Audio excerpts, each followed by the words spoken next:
Sorry about that. I can't get copyright struck on music from like 100 years ago, right? That'd be crazy. Okay. Um, no, I was writing script. I was writing script, so I listened to random music in the background. Script for next week. Yeah, a million things are happening today. So basically, because tomorrow, moving apartments, so no internet. So I won't really have a. I mean, I'll have internet at some point tomorrow, but there's no clear time that I'll be able to stream tomorrow. So figured let's just do it now. I already read the chapter and everything, so why not? Yeah, the bookshelf, as you can see, has been cleared. I think poster. Oh, because you guys are curious about posters, right? Okay, first let's get the stream likes up to 50 real quick. Here. So the posters that we have right now are really fucking good. Like really, really fucking good. Like these are phenomenal posters. I can't imagine any better posters existing than this, if I'm being perfectly honest. Um, hold on. Hold on.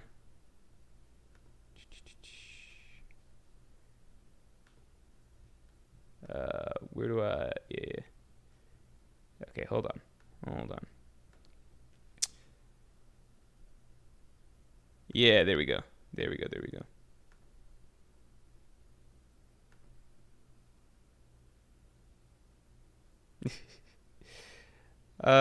Here we go. Yeah, let me show you these real quick.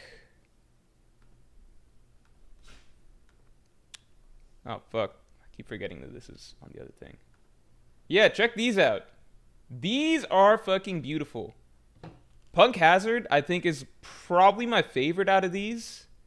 I think Punk Hazard is my favorite because this just looks badass. This is just amazing. Like, the contrast is amazing. The purple, the divide, love this. We normally try to do no characters or as few characters as possible in these. But it's Punk Hazard, so it just feels right with the Kaino Aokiji. You kind of just need it because that's where everyone's mind goes. Alabasta is probably... Maybe Alabasta is the best. I think Punk Hazard's my preference. Alabasta is maybe the best poster. This is just phenomenally detailed. So I don't know. I think Alabasta fan favorite arc. If you got want Alabasta, it's probably the best rendition you're gonna get. Reverse Mountain. Love the nostalgia for this. Love Laboon. Laboon doesn't count as, I mean, he counts as a character. And then Tequila Wolf. This looks so badass. This is like some Russian landscape or some shit like that. My girlfriend was saying that this also feels like the wall in Game of Thrones. So, I don't know. If you guys want these, obviously the link, I'm going to pin it for you all. And if you want all four, then you can get 50% off all four posters. So, pretty good, pretty good. Here you guys go. So, next stream, let's all just, everyone take a look at the background right now. The background, this is the last time you guys are going to be seeing this background. This is it. This is it. This is the end of it. No more of this background after this. This is it. Soak it in. Maybe next Tuesday's video we'll have the background in what do you call?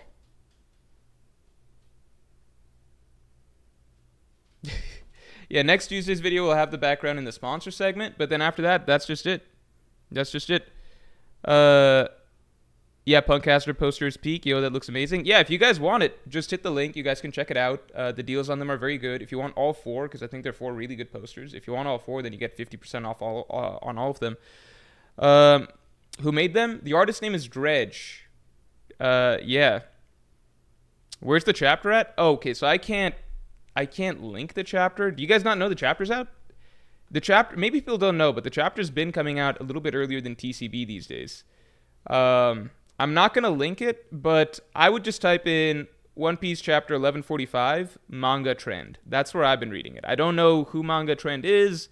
I don't know if this is them translating it or if they're pulling the translations from some other group or something like that. But usually they've got it out pretty fucking fast. Can you move the chair so we can see the background? Sure, but the background is not the the background is not these posters. I can't cycle out I have the new posters. I can't put them up just yet because literally moving everything tomorrow, so there's no point, you know? Craig Percoco Prococo, thanks for joining as a Supernova member. I saw you did this before stream. It's not OP scans. I don't think it's OP scans. It's opchapters.com. It's not as good as TCB, that's for sure, but it's very readable in my opinion. It's definitely readable. It's what we got for today, that's for sure.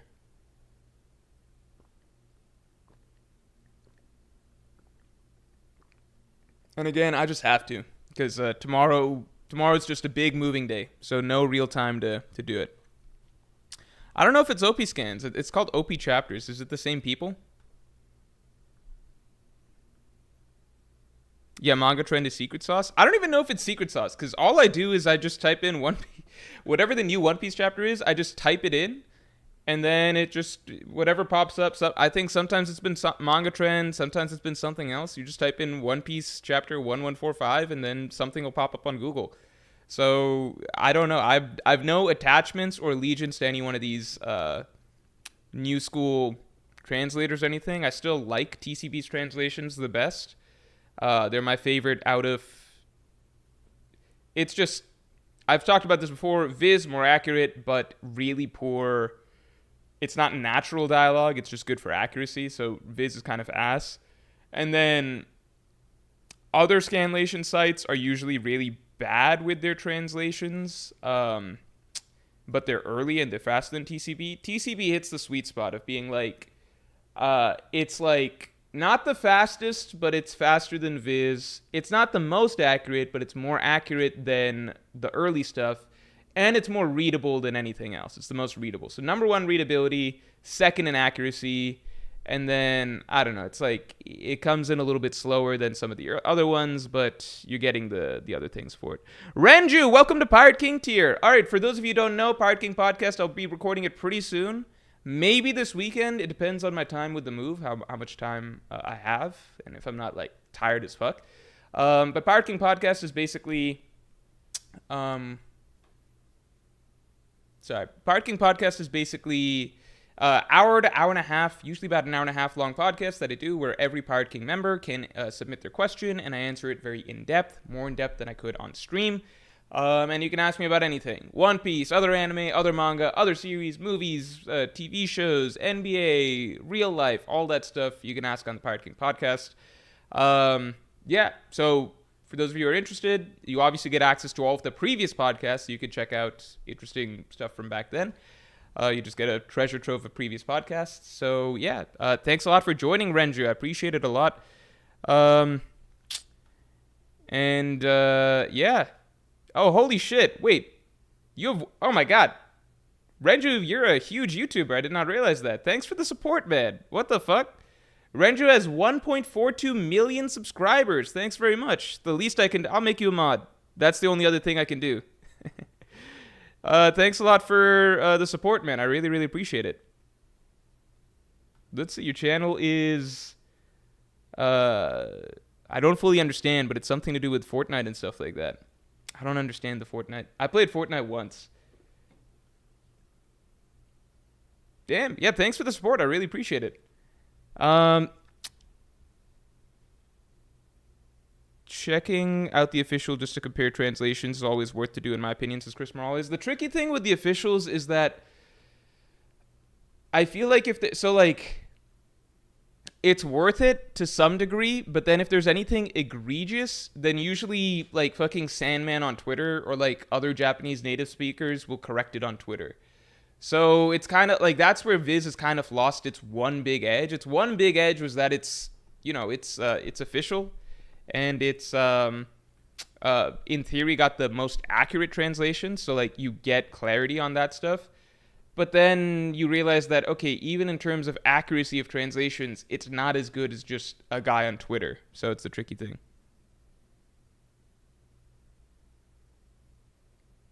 Renju says, I've been watching you for years on my alt. Well, I really appreciate the support, man. Thank you very much. I'm glad you enjoy the content.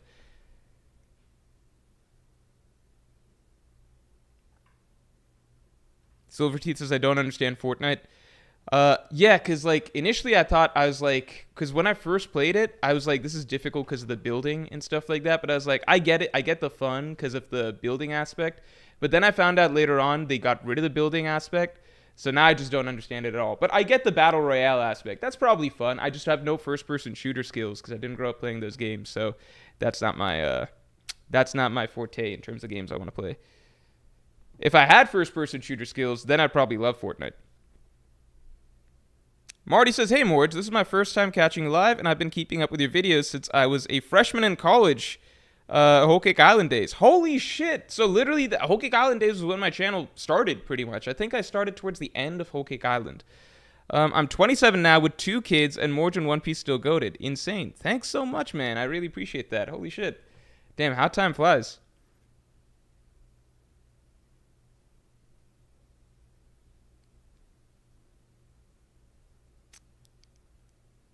Every One Piece YouTubers use spoilers to spoiler on YouTube recommendation. So I'm just gonna say this real quick. This is one thing that I maintain for our channel, because there was one time way back when I did a chapter review and I put spoilers on, not spoilers. I put a character on the thumbnail that people didn't realize would appear on the thumbnail. So my new rule, and people complain. So my new rule since then, and this is a guarantee for every single chapter review since then. New rule is basically, for chapter review and stream thumbnails, I only show characters if those characters being in the chapter is not a surprise. So, for example, if fucking Mihawk showed up this chapter, I wouldn't put Mihawk in the thumbnail, right? The thumbnail for this chapter is Gunko because it's not like some shocker that Gunko would be in this chapter. You know, like she was in last chapter, I'm pretty sure. Yeah, she was in last chapter. There's no shock factor, right? If I put Luffy on a thumbnail, I don't consider that to be a spoiler. It's just Luffy's on the thumbnail, you know? If I put Loki on the thumbnail, I don't consider that to be a spoiler. It's just it's characters that it's not unreasonable that they would be in the chapter. It's not really spoiling anything. So I don't put characters in the thumbnail if it's a surprise. At the same time, yeah, no, that's it. That's the only rule. That's the only rule. And I think since I've started doing that, I have not once across like the 100-something chapter reviews I've done since then, not once have I gotten a complaint about spoilers. So that's one thing I feel good about, I guess, a little bit. Alexis O says, yo, what's up with your hair looking fresh? You like this? I don't know if I like this. I don't know. Still figuring it out. The hair, we're just going to keep growing it long. There's been days I think it looks good, and then days I'm like, I don't know what I'm doing with this. But we'll stick to it, because once you go back, it will take a full fucking year to grow it back out, right? So we're just going to stick with it. Let's get the stream likes up to 50 real quick.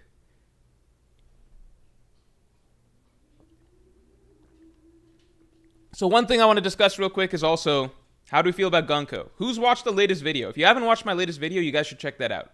It's a good video. It is a very good video. It is a very, very good video. It's a really good theory. That I'm not... I think at the very least, I think no matter what, like, how often do I say this is a very good theory? I think this is a time that I'm saying this is a very good theory. Because, how do I say this? One, I'm pretty sure I think Gunko is a clone. If she's not a clone, I think that she is a, if she's not a clone of Ginny, I do think there's a solid chance that she would be a clone of that girl, Victoria, from Kid's backstory. That's my only other whatever. That would also tie in a little bit into the Victoria Sindri concept from Thriller Bark, which is something. Victoria Sindri, that reference, by the way, was my editor brought that up. I didn't even think about that. For those of you who've seen the video, I mentioned Victoria Sindri and Hogback doing something very similar, which is interesting because that's also the same arc that Kuma first shows up. And not first shows up, but that's the first arc that we really get to know Kuma or whatever, and he's a big role in the arc. And my editor brought that up. So that was like a pleasant sort of surprise because that wasn't going to be in the video, but he was like, oh, dude, this is kind of like that.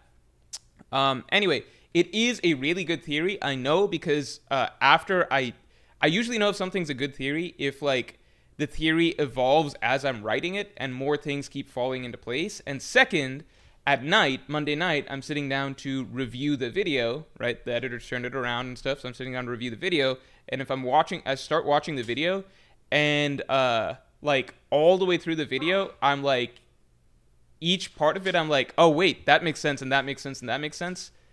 Even though it's my own video that I made, it's just like, seeing it all put together with like visuals and like flowing together and all of that stuff, I'm like, and I'm actually like invested in every second of it, and I'm like all the way through, I'm like, yeah, this just makes sense. Then I'm like, this is a really good theory because I've convinced myself in a sense like a second time.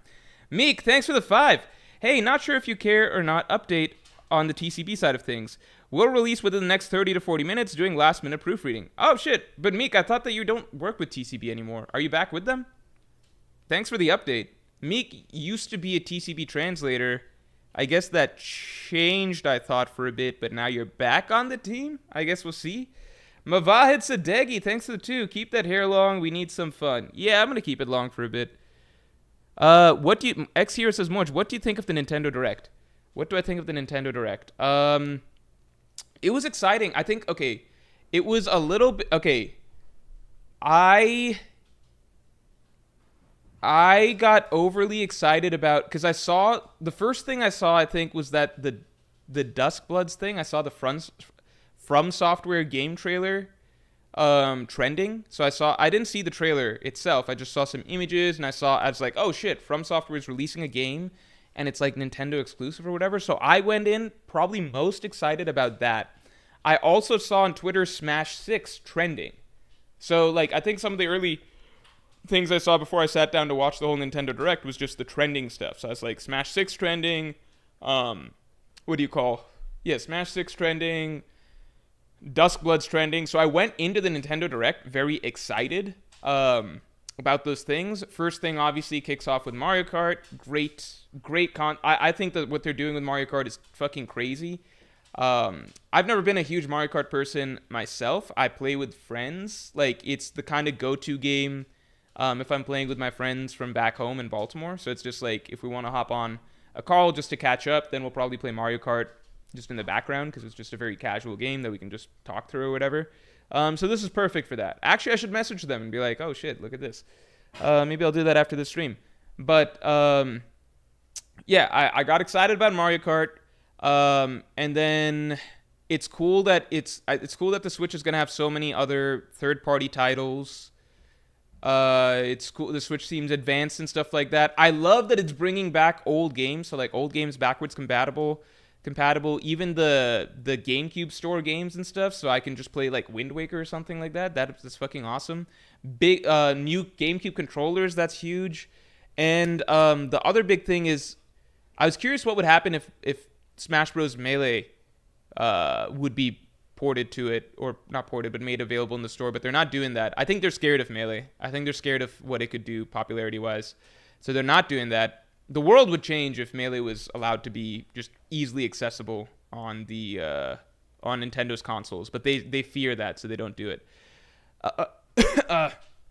But anyway, the two things at the end, I won't say I'm disappointed. I'm still excited for the Switch too. I saw the Duskbloods trailer, and then I didn't really understand it, and then I realized afterwards it's not a single-player type game, so I was kind of disappointed that it's not FromSoft's next big single-player game, because I feel like that indicates that their next big single-player game won't be till like 2027. Like, you know, their next Soulsborne single-player type experience, like Dark Souls 3, like Elden Ring or whatever, which is kind of crazy if it's not till 2027, because like Elden Ring came out in 2022, right? Elden Ring release date? Yeah, 2022. So that would be like 5 years. That's kind of crazy. Because, yeah, that's just a lot. So I was actually kind of disappointed by that when I found out the Duskbloods thing, because I'm just not interested in doing that as a multiplayer type thing. I would rather... Maybe it's going to be a good game. I don't know. We'll find out. So a little bit disappointed by that. And then the other part of it that I was disappointed by was that there was no Smash 6. So I just realized that it was trending on Twitter because people were saying that there was no Smash 6. So it wasn't trending because a trailer for it had come out. It was trending because there was nothing for it coming out.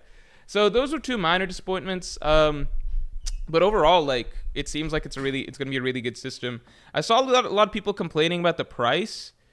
Yeah, people are saying 80 to 90 for a game is too much for me, though. The thing is, like, I don't know how to say this. Like, maybe because I don't play a lot of games, I don't think I mind the price that much. Because as far as I understand, like games are just going up in cost, right? As far as I understand, like unfortunately everything is going up in cost. I think that video games get the short end of the stick in that like we all notice restaurant prices, grocery prices and things like that increasing incrementally over time, but they're like a constant flow in our lives. So we're annoyed by it constantly happening, but it's not like one day we're just like, "Oh my god, this costs $10 instead like 2 years ago it costed $5." Like, when it comes to those sort of things, everything's just going up. Like subscription prices are going up, Amazon, Netflix. Is Amazon going up? Netflix. You know what I'm saying? Like everything just always goes up. It's just the rules of the way the world works, right? So it's kind of like games costing 80 to 90 when they used to cost 60. I get why people are upset, but it's just the same is happening for everything, right? Like why would games magically be the same? I think with games, it's just because they're long-awaited releases that people are ready to spend, like their $60, $70 higher-end purchases, that it's more jarring when those prices come out and everyone's just like, what the fuck is this? That's just going to happen. Like games are going to end up costing $100 in some decades or something like that. That's just going to happen. That's just the way fucking inflation and shit works. It sucks. I think part of it is that I am not a big-time gamer, so I don't purchase games that often. So maybe I'm speaking a bit more detached just because it's not going to affect me that much. Because like, out of all the games that were released, out of all the games that were released or like unveiled on the Switch, I'm probably going to play like one, which is Mario Kart. I'm not looking to buy a whole bunch of games from that catalog. Maybe it's like I'll play a new game once in a while, if that makes sense. So. But I can understand people who like buy like several games a month or something. That is a steep price hike or whatever. But I just don't think it's that strange or unexpected, or like I don't think like the video game industry is out to like scam people. It's just doing what every company does, which is like prices for everything else is going up, so their prices are going to go up. Also, prices of production are going up. It's just natural. Apparently developing AAA games is more expensive than ever or something, according to whatever. I don't know why that's the case, but apparently that just is. I don't know. Anyway. Yeah, the bigger issue is that wages aren't going up, right? That's the bigger issue. I mean, that's the bigger issue, right? But prices of things go like games being $10 more than they were before. That's just they're gonna fuck. What's going on with my hair? Yeah, prices are just gonna keep. That's just gonna happen. Like that's just natural. Like it's not 2004 anymore. Like how much did video games cost 20 years ago? It's not gonna cost the same, right? Cost of what was the game that came out of let's see, cost of Super Smash Bros. Melee on release.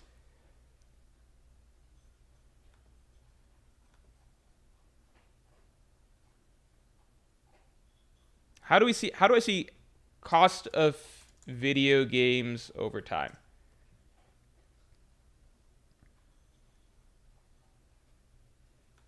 Let's see. Um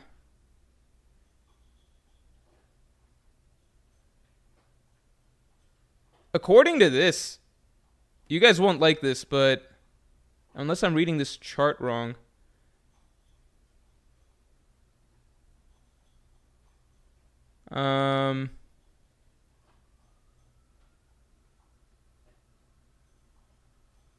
hold on.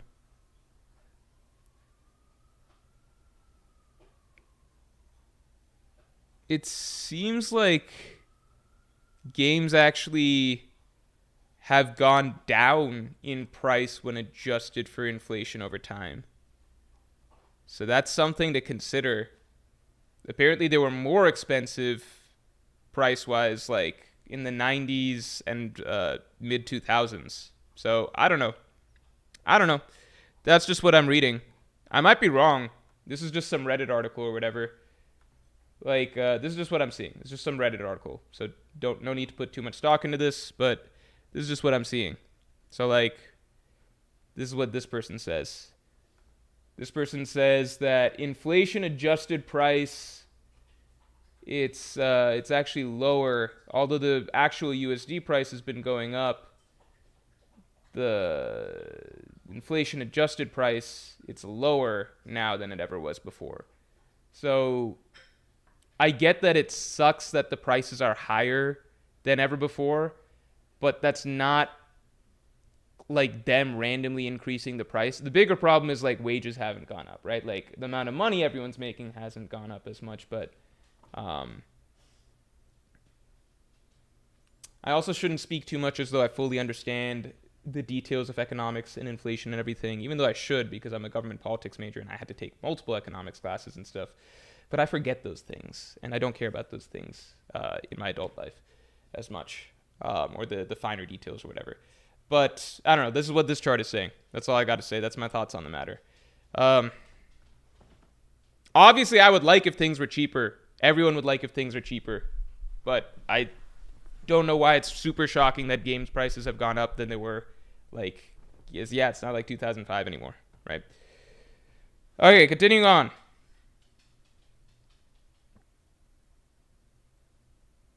What did Meek say? Akash Panda, thanks for the 2. BP, Blackbeard, Rocks 2.0, Killing Loki gets more interesting. Yeah! We've got a really good video coming out this next Tuesday. Because the connections between Blackbeard and Loki are just getting more and more significant here. They're getting more and more significant. There is something coming. There's something very interesting coming. These two stories are going to intertwine. Meek, thanks for the 5. Since you missed my previous message. Oh, shit, I'm sorry. I took a break in December because I had finals. But now I just do translation quality checks in my free time. Peep the credits if curious. I'm going to be honest. I never checked the credits for TCP. Okay. So you do translation quality checks in your free time. I see. So you're back to being somewhat involved, but you have to take a break for a bit.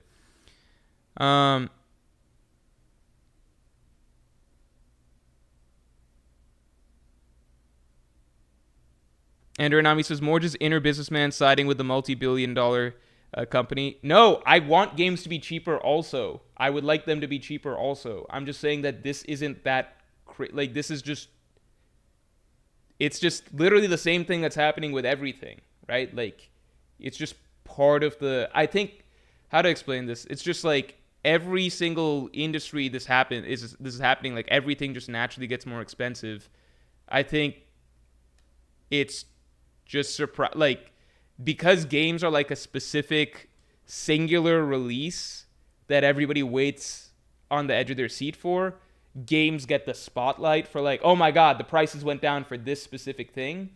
But like everything that I use here in my house today, like it all steadily gets more and more expensive. I think with games it's just because like when you jump from one console to the next, like there's more of a clear spotlight on them when the price jumps, right? Because everyone's waiting for the new console release, everyone's waiting for the new games, etc. So there's more focus on their prices increasing, but end of the day, like everything's more expensive now than it was sometime before, right? I pay more for Netflix now than I did however many blah blah blah. You pay more for everything, right? Like those price increases are always happening. It just makes sense that they would do it.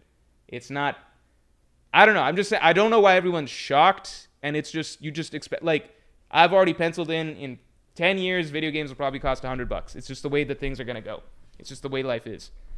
I just don't get the mentality that it's like, how could they do this? It's like every other company is also doing this to you all at the same time, all at once. Just be mad at everything then. Like, which is fine. It's also fine to be mad at everything. But I just think it's weird to suddenly hyperfixate and be like, this game company increased their prices. It's like, dude, like fucking pick up anything you owe. Like, yeah, that company also screwed you over. Every company's screwing you over. Like, it's just weird to get so focused on like one thing that's increasing their prices when everyone else is also fucking you at the same time. It's like you guys are getting fucked by like a million dicks at the same time, but then you hyperfixate on this one dick for some reason. You're like, why is this dick fucking me over, huh?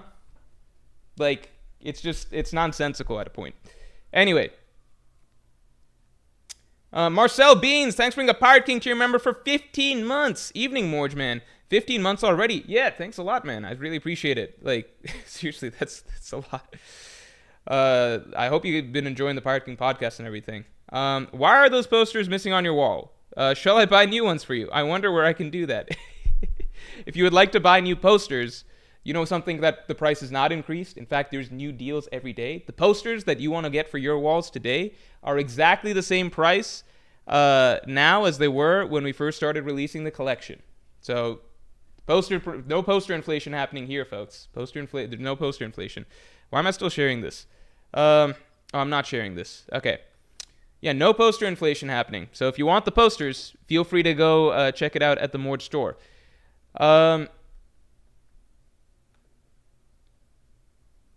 Here we go. This is a nice safe space where there's no inflation. The posters are what they are, and they'll be priced what they're priced forever. And yeah, if you want to get 4 of them for 50% off, you can get that as well. It's a nice safe space away from Nintendo's greedy fingers. As for why those posters, it's because at a certain point, I've realized I'm just going to switch back to doing frames. So I got sick of taking the posters up and down, back and forth on the walls. So I'm just going to switch back to doing frames. So I've ordered frames, so the next apartment you'll see frames basically on the wall. Pokoloka says, now because of Nintendo, the rest are going to raise them too. No, it's not because of Nintendo. They would have done that anyway. It's not like, oh my god, Nintendo, these fucking geniuses, they raised the prices. We weren't going to do that. We were actually going to lower the prices. But now Nintendo did it, so we're going to raise the price. That's not how they... No, they were all going to raise the fucking prices. It's not like Nintendo opened the gates for this shit. It was always going to be like that. GTA 6 is going to be like $100 or whatever. It's just the way it's going to be. Cheesy Skull, thanks for being a Yonko tier member for 10 months.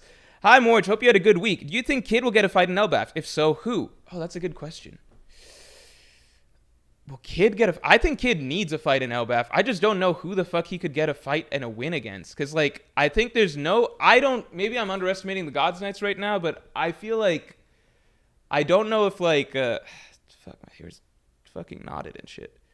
I don't know if any of the Gods Knights here are enough to give Kid a big... like a significant fight or whatever. Darth Stigator says, Morj, because the games are shittier now. Yeah, I mean, that's like a fair discussion. But then you don't have to buy those, because then you can just buy, like, you can play old games. You could, but like, that's, I don't really know what the discussion is there, because then that's like more so a quality issue, right? I personally believe that at least with Nintendo, the game's qualities are usually rising. So I imagine this Mario Kart's going to be better than the previous Mario Karts, I imagine. But I can understand that being the complaint for like other games. But like, in that case, like, don't buy those games. Like, let, you know, Ubisoft, like, Assassin's Creed games die or whatever. Like, let that happen. That's good, right? And then companies that, like, put out games that, you know, make sense as having a pretty high price tag, because you see the love and effort that went into it, like Elden Ring. It's like, yeah, it makes sense that this would cost more than, like, you know, Dark Souls 1 back in 2011 or something, because it's just a totally different level of effort inside this game. If the bigger issue is that games today are bad, that's a different issue, because I can get behind that. So Kid getting a fight in Elbaf, let me just continue on this. I don't know. For a while, I was like Kid versus Loki, but at this point, I don't think Loki's like a significant antagonist. Like, he seems like he's a character that is misguided that needs to be brought back to the light. Maybe more Gods Knights appear at the end of this, and that's somebody that Kid will defeat. But it's just like, it's so random. It's like, which Gods Knight could appear? Like, we don't know any of the other Gods Knights. We don't have any scope of how strong they are. What's somebody that Kid could defeat that, like, at this point in the story, if Kid is getting a fight and defeating someone, it needs to be someone strong, right? Like, somebody that makes an impact that we feel like, because he already got half credit for defeating a Yonko. So now it needs to be like, anybody he defeats needs to be like Admiral level or up for us to be impressed, him doing it solo. So I don't know who that character could be that could show up. Also, let's get the stream lights up to 100 real quick. Akash Panda, thanks for the 10, man. Luffy chose not to go with Shanks because he was a kid. Loki regrets not going to Rocks because he was a kid. Nice contrast. Yeah, it's a super important contrast, actually. If Shanks dies, we might get more contrast in how they grieve their mentors. I do believe Shanks will die by the end of this. I don't know how close of a mentor Rox was to Loki, or if Loki would, like, if it was a more detached relationship. So that is interesting. But this stuff is all everything here is very intertwined. Luffy, Shanks, Like this arc is all about Shanks references. Like it literally opens up with like Colin wanting to join Shanks the same way Luffy wanted to join Shanks, right? Loki wanting to join Rocks the same way that Luffy wanted to join Shanks, right? Like we're seeing a lot of differences and variations in that same sort of concept. Loki fighting Shanks and Loki knowing something about Shanks. Like everything ties back to Shanks. This is going to be a very important arc for that character. I believe he will show up by the end.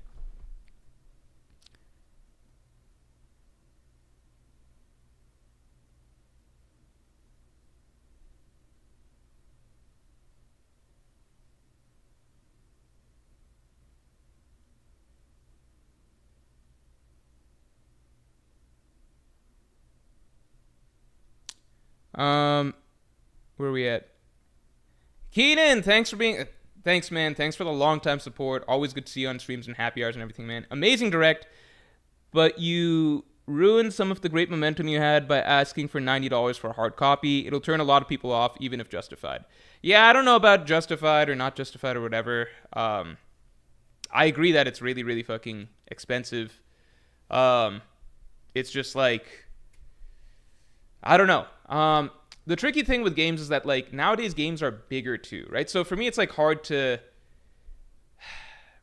like. There's different ways that you can think about it because like so for example, when I played Tears of the Kingdom, I played Tears of the Kingdom for 200 hours, right? So, and a lot of these games people are gonna end up playing for like 100 plus hours, you know? So I get that like it's just complicated because they're making bigger games that are ultimately, as long as the games are good and they're making bigger games, right? Like it's weird to compare to games from the past that are ultimately smaller games that are giving you a lot less content, right? So like it's tricky because on the one hand, your people are going to be like, oh, you're trying to justify for the company or whatever. You're trying to justify for the company. I'm just saying that there is a flip side to it, which is that like, if a game ultimately gives you like a game like Mario Kart, which is they're making it this big, this open world, etc., you could very well get literally 100 plus 200 hours or whatever of playtime entertainment with your friends playing this game, right? That's a lot more than fucking Mario Kart Double Dash X number of years ago, right? Single player games, especially if the game is a lot bigger and as long as it's really good and it's actually giving you good content and not filler content, I don't support games just making games bigger and shittier. But yeah, like a game like Elden Ring, compare how many hours of entertainment you are paying for. I don't think I think that it's not. I think there is a bit of a disconnect in that people are viewing it as basically like, well, a game is a game. Games today, good games today, let's be very clear, good games today are giving you way, way, way more entertainment than games back then. You can say quality versus time, that's fine, like whatever. But like, yeah, Dark Souls in 2011, that's like a 40-hour game, maybe a 50-hour game. I would have to go back and check or whatever. And then Elden Ring's like a 200-hour game, right? They're not charging it at like 4 or 5 times the price of Dark Souls. I don't think people think about it in terms of like, what are you actually getting? It's just like a game is a game. That's really not the case nowadays anymore. You are paying for a lot more content. It's why, I don't know, it's just, it's different, right? Like there's a lot more man hours that are going into creating these big games because gamers want bigger games. They expect each game in a series to top previous games in a series. There is, not every gamer expects that, but there is like a general undercurrent. The popular masses expect newer games to be bigger than previous games. So then it's like, okay, well, we're making a much bigger game than previous games, and so the price is going to be higher. But then it's like, no, it should cost the same as the previous game because a game is a game. That doesn't really make sense. A game is not a game. Elden Ring is the equivalent of like 5 Dark Souls. It's not priced like 5 Dark Souls, but like if you listen to some people, it's like, no, well, it should be priced exactly the same. There's a disconnect somewhere there, right? I think part of the problem is that a lot of these big companies have started making really big but really shitty games with a ton of filler, so that skewed the conversation to like, you're making games way more expensive, you're making them really bloated and shitty and not as good as they were before. That's a fair conversation. I don't think that's the same thing with Mario Kart. I might be wrong, maybe this new Mario Kart is shitty, but I wouldn't be surprised if this Mario Kart has X amount more content than the previous Mario Kart, and therefore is priced like 15% more, which I don't think is that crazy of an idea. They're giving you something that's going to give you a lot more entertainment over time. It's fair to price it a little bit higher than the one it was before, in my mind. I think that just makes sense to a degree. I don't think that that's that weird. Anyway.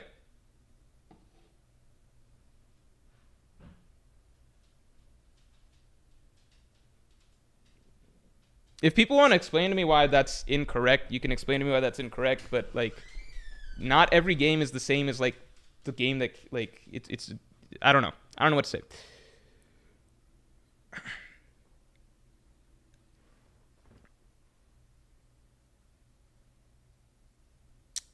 Continuing on. Justin Holland, thanks for the 5. Based on your video, what if Ginny joins the Strides for the final leg of the story to protect the future of her reunited family? Based on your video, what if Ginny joins the Strides for the final leg of the story to protect the future of her reunited family?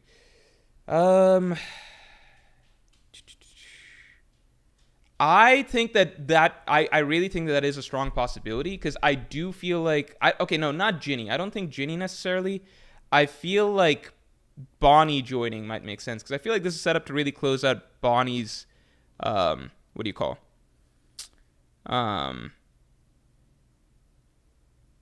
Yeah, I think this is more so to close out Bonnie's storyline than anything.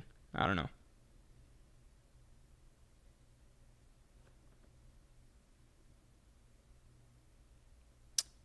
Like Gunko being a clone, I think her seeing Kuma and her having interaction with Bonnie and stuff like that. I don't expect her to run into Bonnie and just change everything. I think that there is a storyline building here with basically Kuma having... Maybe Kuma's consciousness is restored in some way. Maybe Kuma's the one who's able to reignite. Because we saw already with Hancock, Seraphim, and Luffy, that like even if the old version's memories and personality are buried deep down, they're still buried and coded somewhere in the DNA, at least according to One Piece logic, right? So the same should be true if Gunko is a clone upon some interactions with Kuma. So I think that is meant to close out that story to some degree and create a new sort of story for bring Bonnie's story to some sense of closure and move her forward where she could join the Straw Hats. I think it's interesting because like this arc is revisiting the concept multiple times of like a kid joining a pirate crew, like Colin at the beginning, Loki in his flashback now, right? It's referencing that idea multiple times. I think it will conclude with Bonnie joining the Straw Hats. Bonnie's a special case because she also has had the experience and would immediately be one of the stronger members of the Straw Hats, and she's literally been a New World pirate for some time.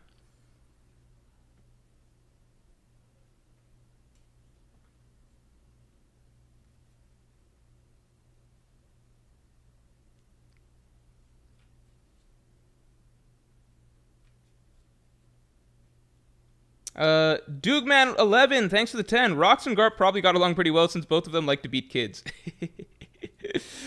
Well, they both they both were enemies of Roger, so yeah, maybe that's what they bonded over. Monte, yeah, they were like, Roger's allowing these kids, Shanks and Buggy, on his crew. Not on our watch. They made the mortal enemies of Roger. Monte, thanks for the 5. Gunko saw people starting to defend her online and instantly started talking about how she's looking forward to these kids dying gruesome, fiery deaths. I think that Gunko is meant to be a really shitty character right now. I think she's got an arc coming up. So I think that that's how she's going to be presented here. And then I think things are going to change, because I do believe that she's fully brainwashed at the moment. All right. Thanks for being a Pirate King tier member for 8 months. If Gunko's legs can disintegrate into bandages/arrows, how the fuck do her undies stay on? That's funny, but like it's the same question as like Logia's. It's just the way that Oda draws the story. He's just like, well, Logia's when they turn into full-on elements, they're able to transform back and everything.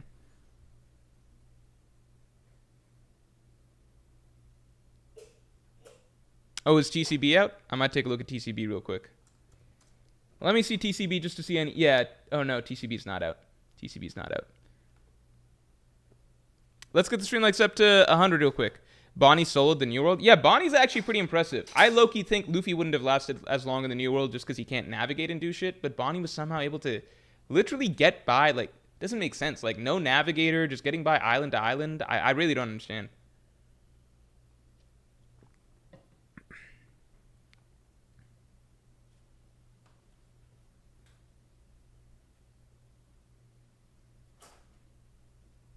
Aether says, am I the only person that thinks Gunko's a cyborg? I mean, she could have been modified in some way. Modified, cloned, something.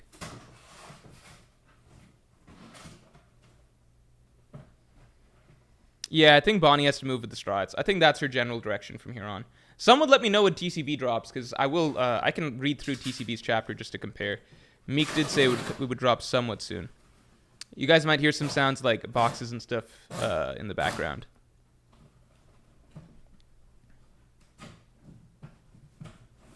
Simon DeBessi says, so what's the goal of ideal goal hair length?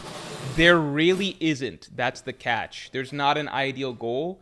We're gonna let it grow till it starts looking good. And if it never starts looking good, then at some point we just cut it, go short with it again. Justin Holland, what's up, man? Thanks for the 2. I meant Bonnie open to other editions.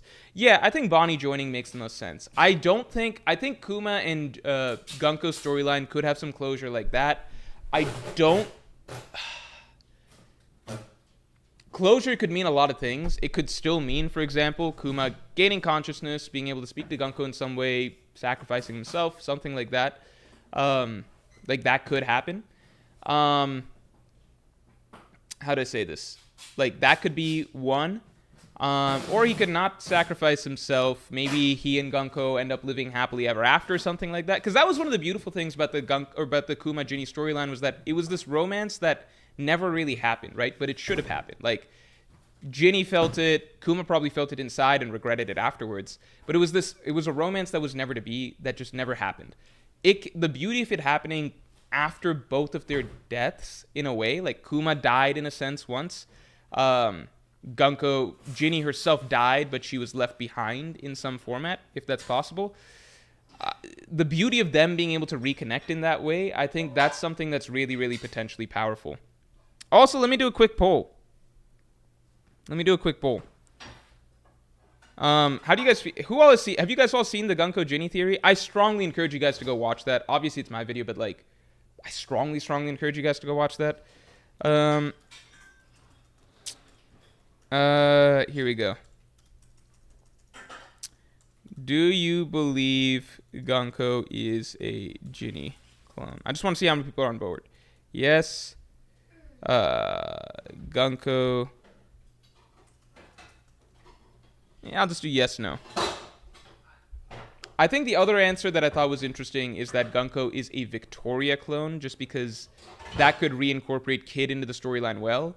And Kid also has like a bit of that steampunk theme.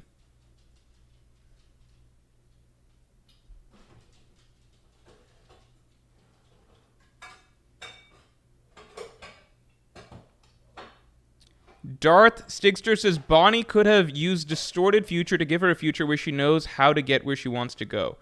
That's an interesting idea. I never thought about it like that. We don't know the limits of distorted future is the tricky thing. Also, one random thing about this chapter, really random thing about this chapter,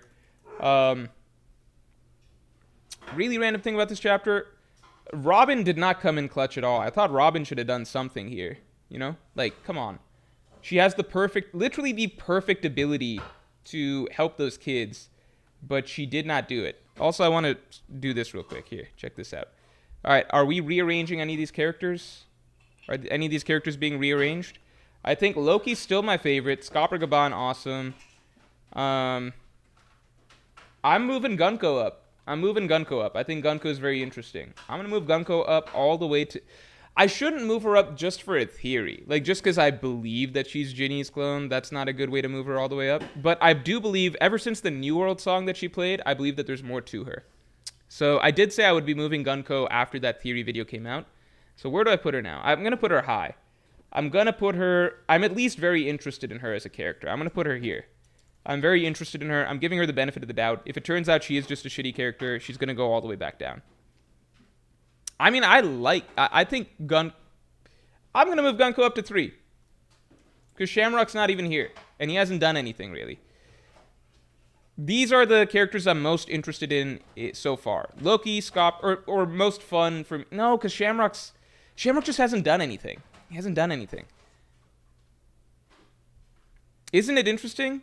Gunko and Colin I had at the lowest, and now they're both moved all the way up. I'm going to move Colin up too. I like Colin more.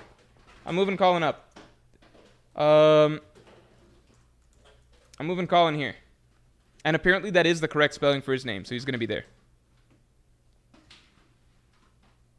Mr. Nine says she's letting Saul shine. Saul was going to let those kids die if Jinbei didn't show up. Oh my god, that would have been his Ohara all over again. Just watching people die in a burning fire is just his fate over and over. I think no matter what, whether or not Gunko's a clone, doesn't matter. There's something more to her character with the New World song and everything like that. Goldberg carrying the Groggy Saurus. Does that move Goldberg up? Yeah, that moves Goldberg up above Ange.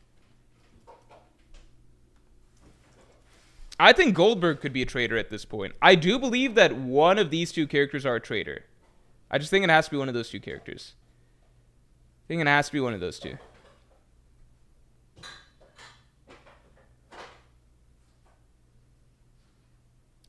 Ginny was never a slave, says Ibrahim Azab. It depends. She was a sexual slave. She was a sex slave. So if you view that as better or worse than being a, like a work the factory slave, I don't know. That's who knows how bad. She probably was never in danger of being like tortured to death like the other slaves up there. But at the same time, they did discard her for this. I don't know. It's that's its own whole set of discussions. But I would say that she was a slave for other things, other tasks, right?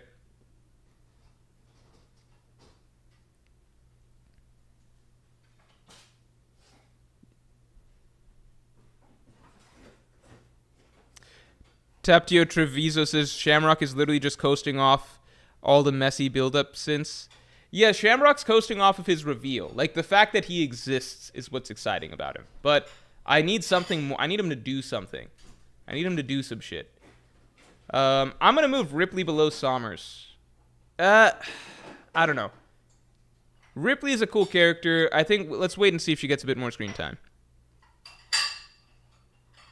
Kosh Panda says she was a slave as a kid. Oh, that's what you guys are talking about. Yes, she was a slave as a kid. So she's had both. She's been slave as a kid and then back into slavery. I think that's part of the I mean, that's a huge part of the tragedy of Kuma and Ginny's storylines, which is that they started off as slaves, then they got their freedom, then they attempted to fight for freedom for others, and, no good deed goes unpunished. So in return for that, they both ended up back in the hands of their slavers, their captors, and in a manner that was arguably worse than when they initially started off, depending on how you view things.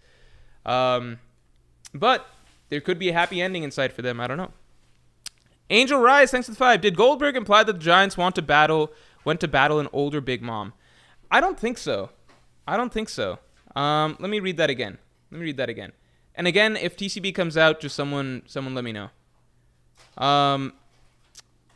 Because I thought that might have just maybe shit. Did the Giants battle an older Big Mom? What hope would they have had against an older Big Mom after how poorly they did in their first go around? Let's see. You might be right, because it's just like, how would it have happened otherwise, right? And why do they call him Zeus? Why does he call him Zeus-san? I really want to see the. That was back when my pops went to take down Big Mom. Because maybe it was just some sort of after effect or something like that. Or like some sort of. Yeah, how does that make sense? Does anyone understand what he's talking about? Like, how does that make sense? That was back when my do we know who Goldberg's father is? One Piece Goldberg.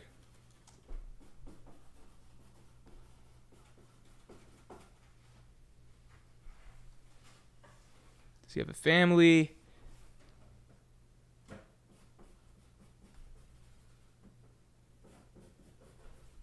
No, I don't see anything about that.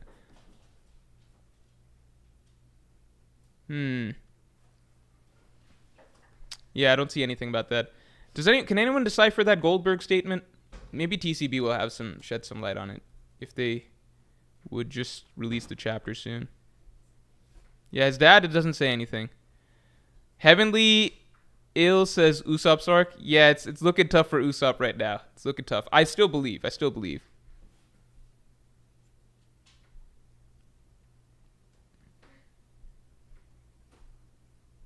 Darth Stigator says, Morj, if Bonnie can turn into Nika, she can turn into a navigator.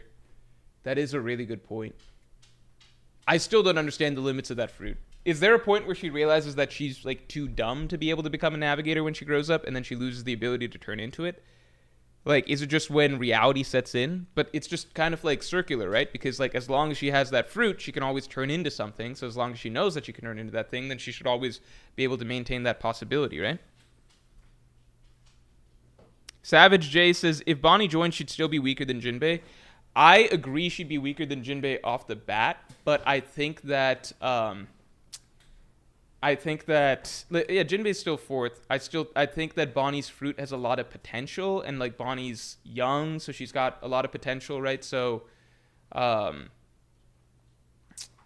think Jinbei's a Straw Hat who's unlikely to grow, if that makes sense. Like I think it's not likely that Jinbei's going to get a lot of power-ups, whereas Bonnie's a character that we're probably scratching the surface. So I think Bonnie off bat, like Bonnie today is not as strong as Jinbei, but Bonnie in some time could be there, like by final arc if she joins or something like that. So the other tricky thing with Bonnie is just it's like she already is really strong. Like she can one-shot Vice Admirals and stuff like that very easily.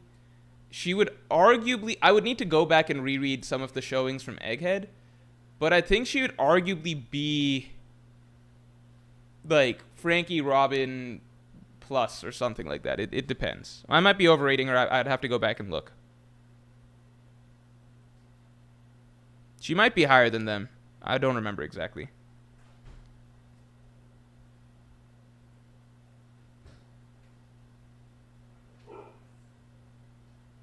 Usopp has like one W post time skip. His only straightforward W is that Fishman whose name I don't remember.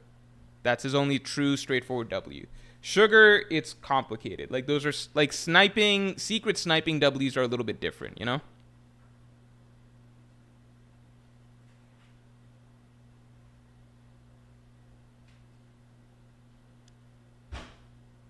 Deebus says, older Big Mom would have come back to Elbaf when Zebek went there with Whitebeard. That's probably when they fought. That's a great point. Although we don't know when Big Mom joined, right? We don't know when Big Mom joined. I personally think that Zebek came there. I think that the reason Zebek went to Elbaf, personally, I think it's got to do with the fruit. I think there is stuff to do with the fruit that is there, personally.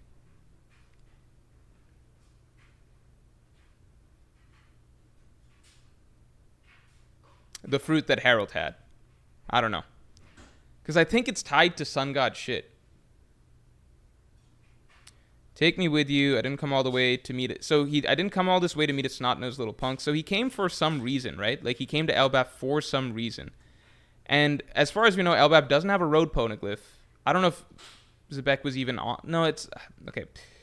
Zebek came for some reason, right? I think the only thing I can think of is the fruit. That's the only really valuable thing that it sounds like Elbaf has, as far as we know.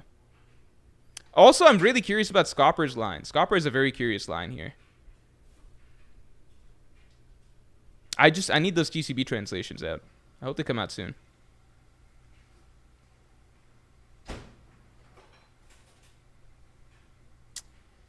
Looking up to the part when you're just a kid.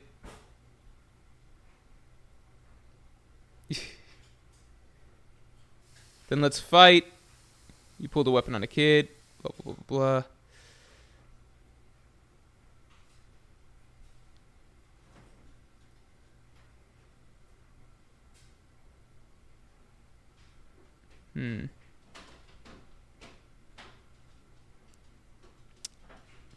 So I'm just reading.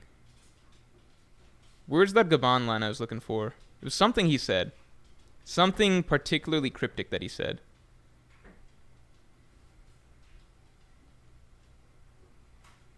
If even... Okay. Looks like there's more. That strange voice, it can't be hidden. I can feel it. 3 more. That strange voice. Look like there's... So he's talking about the God's Lights. 3 more. That strange voice, it can't be hidden. I can feel it clear as day. So that strange voice, is he just talking about the God's Knights there? Or is he talking about something else?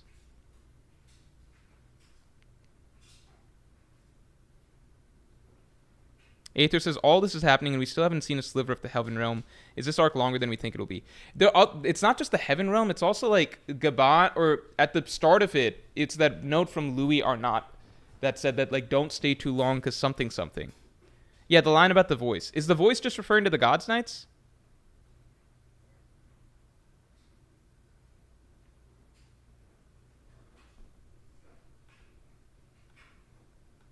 Meek, any update on TCB?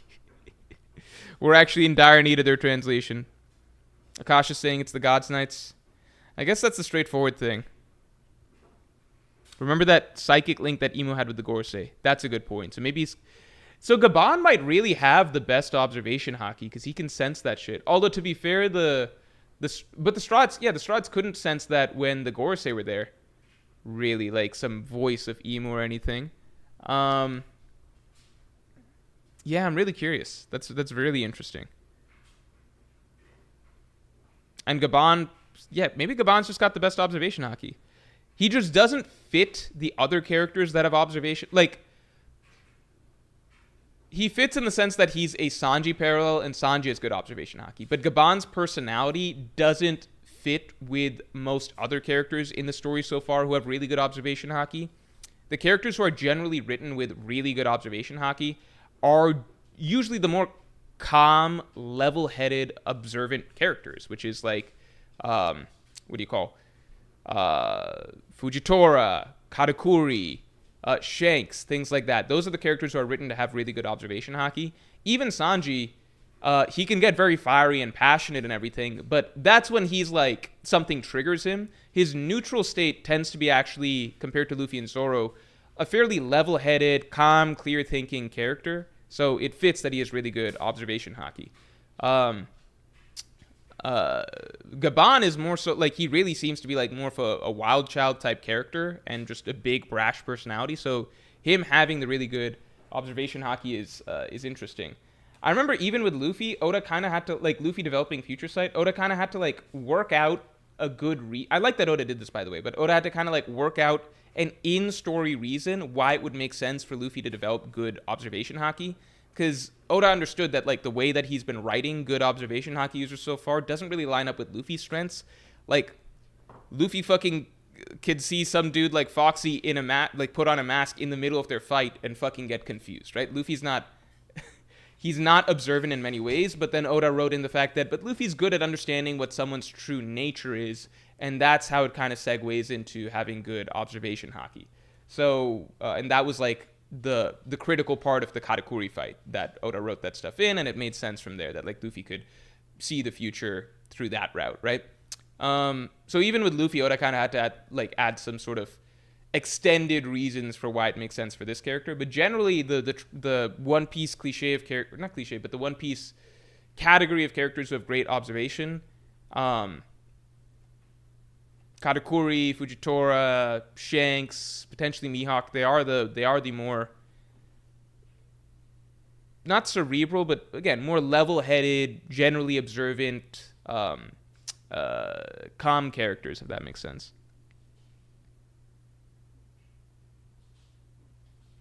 Sean Easton, thanks for the 5. Wages stagnant because, laying some information down for us. Wages stagnant because of fiat currency and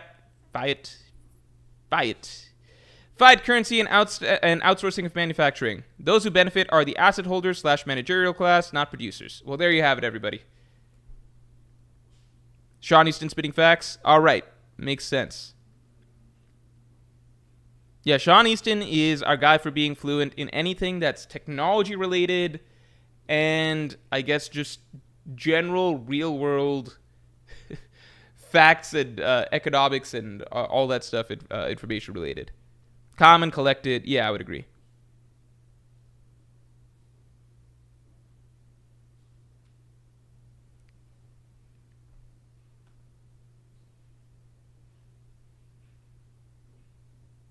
Yeah, I guess the voice might be Emu. I wonder if he's sensing Emu. I like that Scopper Gaban saw Loki, like the Giants version of Loki, and he was just like, leave him to me, like, fuck that guy. I wouldn't be surprised if Loki's the one that did damage to him back in the day, the way that Scopper was talking about him. What else do we have here? Yeah, that's my big... I want to read more about Loki's interaction with rocks. That's number one. I want to read... I like Zoro and Sanji's moment here, and I want some clarification on Scopper's comment. But the Loki rocks flashback is the most important.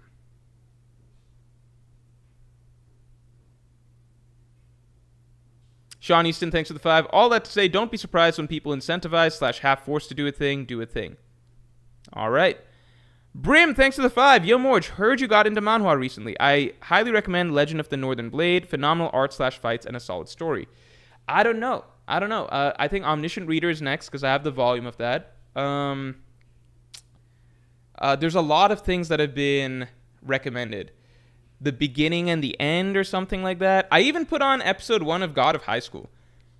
Sorry, I haven't finished that. The Legend of the Northern Blade. Let me look that up.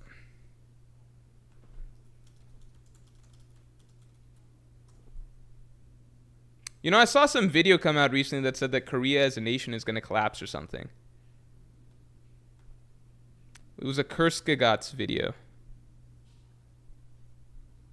Kurskasats. Never knew how to pronounce that. What is this about? Legend of the Northern Blade. Seems like a swordsman making character. Makes sense. Brim. Oh, we got some support for it. Brim putting you on to peak. Okay.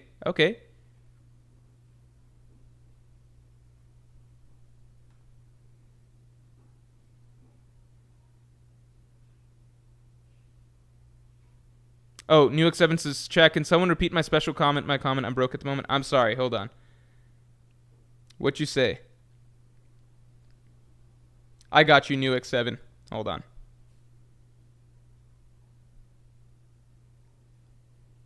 Let's see. New X7 says, Sean, with the one before it. Morj, I'm making my first YouTube, and I finally understand why it's so time-consuming. Never rushing you. Everyone listen to New X7. Everyone listen to New X7, all right? New X7 said, Morj, I am making my first YouTube video, and I finally understand why it's so time-consuming. Never rushing you for Wano analysis video again. Take your time. Thank you, New X7. Thank you. Everyone listen to... Oh, my God. New X7, if I could make you a mod again, I would. I got you. Everyone, shout to the chat to New X7. There we go.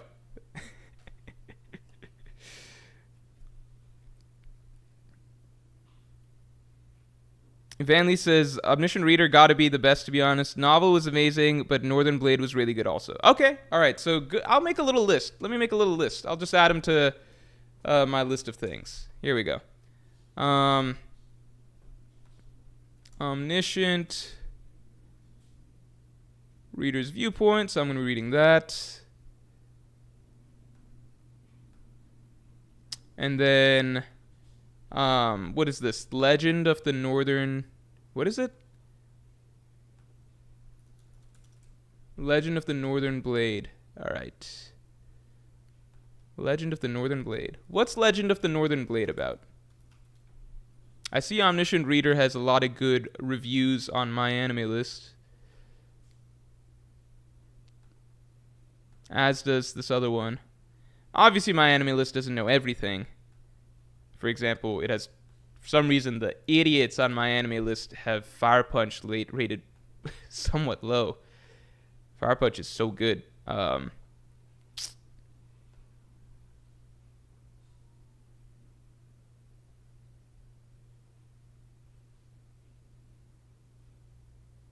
Stormy says glaze for mod. Hey, it helps. Oh, God. Now we're getting into actual details of things. KKD Reaper, thanks to the 5. U.S. companies sold off manufacturing and got cheap goods in return so they can mega profit off of stagnant wages and cheaper labor overseas. All right, we're getting some history education here. Keep in mind, I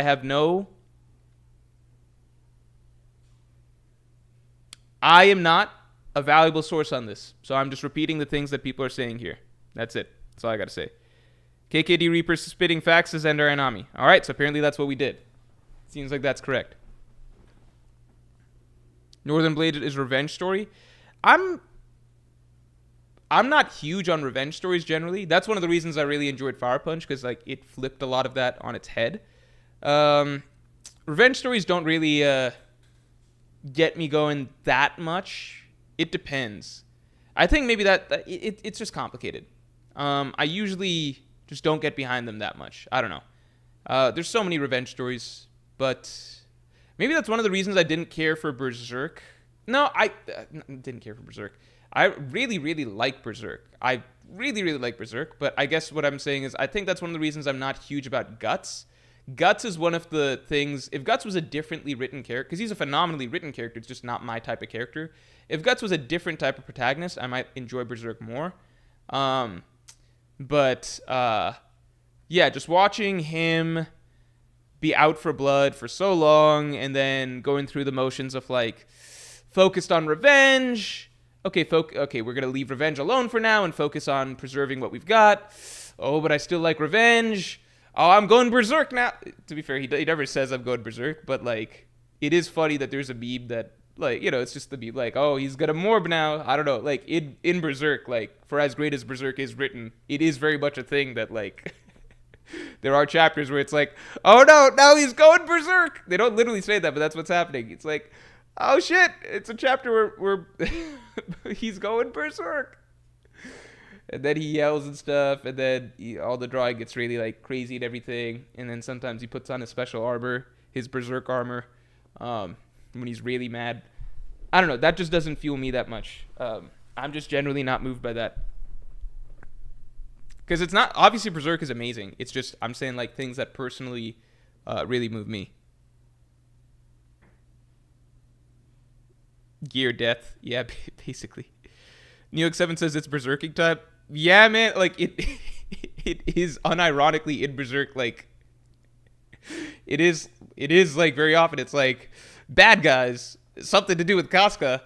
It's berserking time. And then he berserks all over the place. Yeah, it is sad that Berserk will never finish. Again, I'm just joking. These are just jokes. I respect Berserk as much as the next person. Gear evil. Yeah.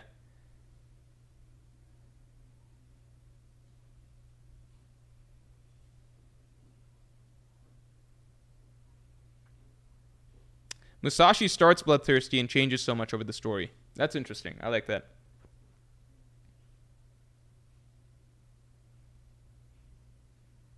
I learned about Berserk in Death Battle back in 2015 when I was 10.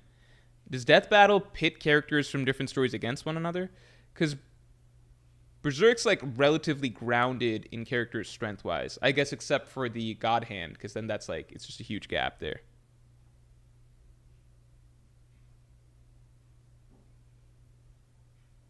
That's why Zoro's first mate and not the protagonist. But Zoro's not really driven by revenge or anything either. The one time he almost was, like, was Wano for Yasue, and then Oda just forgot about that and then didn't do anything with it. So I actually really appreciate that about Zoro's character, which is like most of his motivation is intrinsic. Like he just he chooses to support Luffy just because at a certain point he realizes like who Luffy is and why it's so important that Zoro keep fighting for this person, right? I like that. I like that Zoro wanted to become the world's strongest swordsman before his pact with Quina. The pact with Quina adds some weight to it, but I like that his drive is intrinsic. I find that more, I don't know, just more like less like he wanted to do that before before he made a special shonen promise, you know? Like it just feels more, I don't know.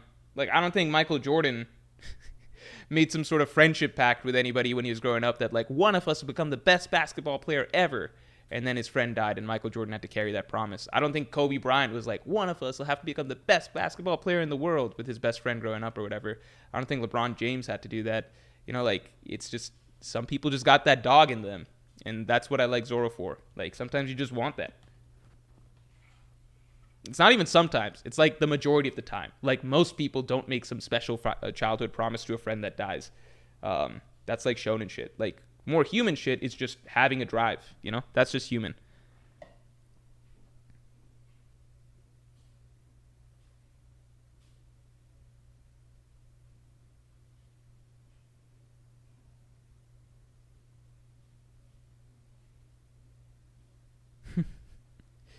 Love Loki this chapter. Yeah, Loki's becoming a very likable character. Like a very, very likable character.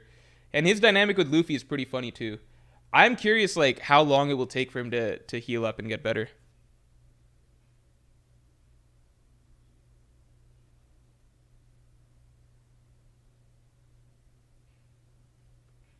Darthstigator says Morj, not that Zor's driven by revenge, but he is the traditional, more serious protagonist. I don't know where that comes from. Isn't it the opposite? There's not.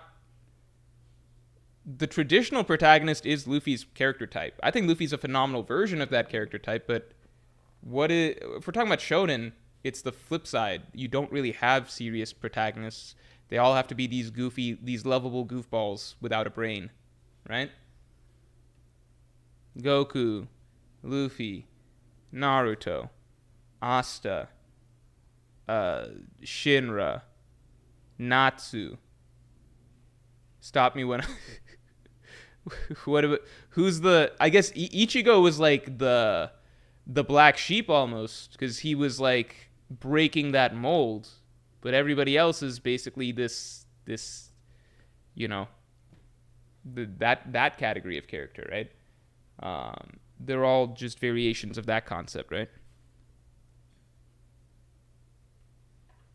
I think Ichigo was. That's why I really liked Ichigo when I was younger too, because it just felt cool having an actually cool protagonist. You know, over time, Luffy took his spot back. Luffy was my first favorite. Then I think Ichigo became my favorite protagonist when I was young for a bit, and then Luffy took that spot back again at a certain point. Yeah, Ichigo's like the exception to the rule. Gon, um, I guess Attack on Titan. Eren was shonen, right? So you got that. Ichigo, Eren. But the vast majority of shonen protagonists are all like fucking Tanjiro, like Yuji. They're all the same fucking emotionally driven, positive, that type of character, right? Denji, you know? They're variations, right? Like, there's a lot to Denji. Like, I'm saying there's a huge gap in character writing between someone like Denji versus someone like Asta or something like that, right? But in terms of basic personality type, they're generally more emotion-based characters, more upbeat, extroverted, generally speaking, more spontaneous. Ichigo's an exception. Eren's like an exception, you know? Yu Yu Hakusho, yeah. Yusuke, same thing. 80 Wolf, thanks a lot. I think Rox in the Heaven World is in Rox is in the Heaven World in Elbaf, and Loki will tell Luffy that Shanks is in Lodestar. You think Rox is in Elbaf in the Heaven World?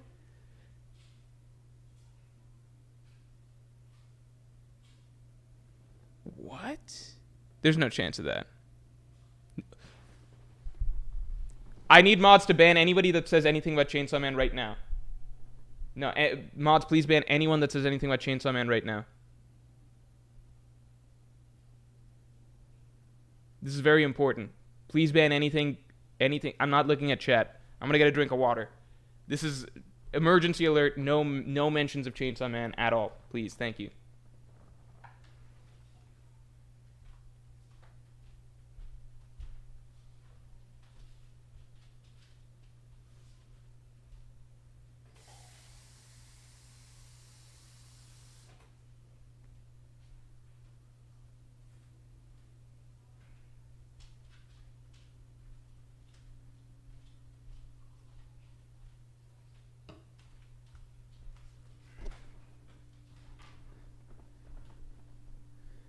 All right, thanks.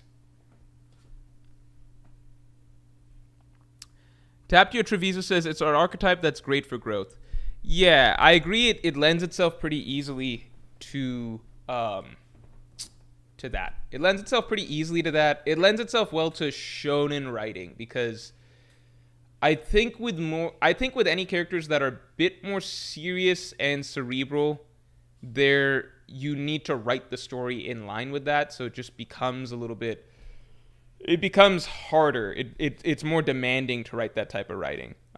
Whereas with like characters that are feel good, simplistic, extroverted, like you can work with more basic themes like I love my friends and I want to protect my friends, and like hurting people is wrong, and like those can be the types of ideas that you rock with for some time, you know.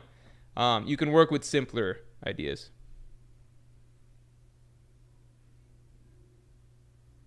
Chainsaw Man isn't even worth that level of tripping, LMAO. So I have a friend who's a big Chainsaw Man fan, and he's been like urging me to read and read, like because I've let several chapters pile up, and he's like, "You got to catch up now. You got to catch up now." And then just recently, I literally yesterday, he told me, "For real, you really have to catch up." So in my mind, I was like, "Okay, for real, I really have to catch up." Something's happened, so I was very excited. Now I know that it's something plot twist related. Miss Captain Facts faces super. Oh, I'm sorry. Hold on. Thanks, Akash Panda. Captain Face, thanks for the 2. Put my Pirate King comment 3 p.m. today. Did I miss deadline? No. You guys still... I have not recorded it yet. So as long as I've not recorded it yet, you guys are all good. So anybody that wants to join Pirate King tier, get their comment in, you're all good. I may record it this weekend, so it would probably be best if you... I'm going to try and record it this weekend, as long as I'm not exhausted by moving stuff. So if you can get it in before this weekend, that would be ideal. 80 Wolf, we covered that. Yeah.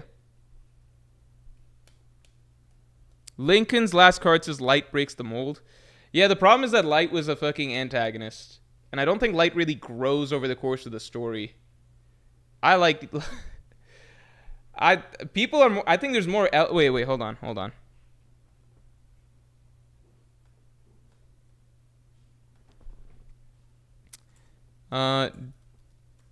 For the Death Note, do you like Light or L more?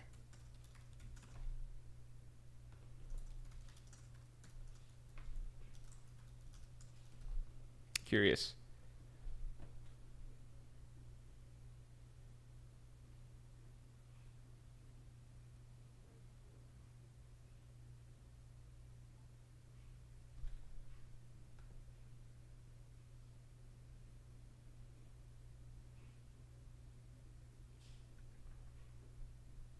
It's tragic. I figured more people liked L, but I didn't know that many more people liked L. Man, I was rooting for Light all the way through. I don't agree with his method. I don't agree with his, what do you call? His philosophy or his mentality or like the stuff that he did or anything like that. But he was just such a fun character to follow. I found him much more entertaining than L. Much more entertaining than L. And I disagreed that everyone says that L is way smarter than Light. I disagree. I think the idea is that they're supposed to be even. Like they're supposed to be even.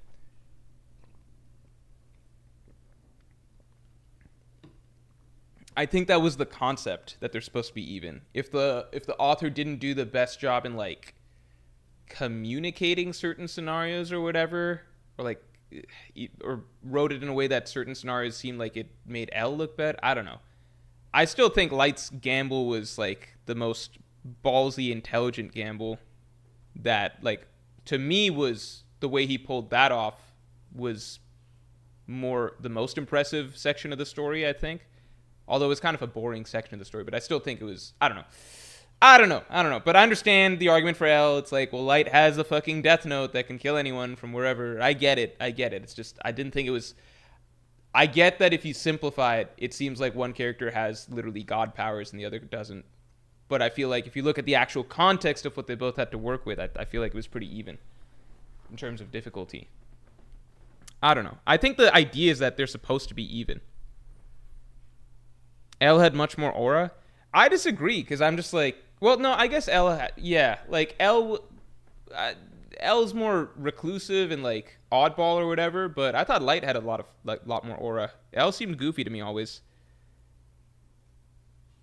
Jacob says I was rooting for Light. It's the same way, like, I'm not actually rooting for Walter White. I don't want him to like sell meth to everybody, but he's the character that I'm more invested in following, and I'm not fucking like rooting for fucking Hank the DA the whole time through, even though if it was real life I'd be rooting for Hank. But in the context of the story, I'm rooting for Walt. It's just not even rooting. I'm more interested in seeing that character. I'm more invested in that character's story. It's like, yeah, on paper I should be more invested in like Hank the DA catching Walt, but that's not the reality for me and I think most people, right? JWP, thank you for coming through and gifting 5 memberships. Holy shit, man. I hope you enjoyed the latest. Obviously, the latest chapter was good. I hope you enjoyed the theory that just came out. That's what I'm very excited about. So I think that's when you'll probably hear me talking about a lot in the next several months or whatever. So we got a lot of people who got to say thanks to JWP. As usual, thanks for coming through, man. Frobro, Captain Face, Akash Panda. Akash got a membership. What the heck? Doron, Ross, Truvia, Solo AJ. Damn. Thanks, man. Seriously, thanks a lot. Everybody, all as usual, shouts in chat for JWP. God knows how many of you have gotten memberships from him over the years.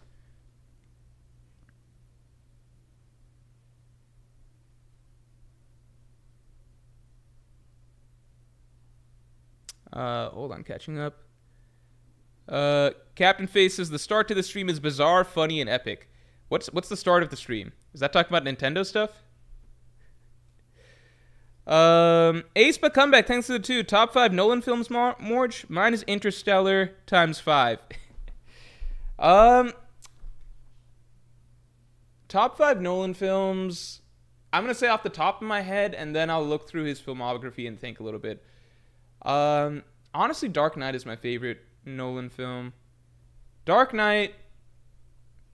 Probably fucking Inception. Dunkirk.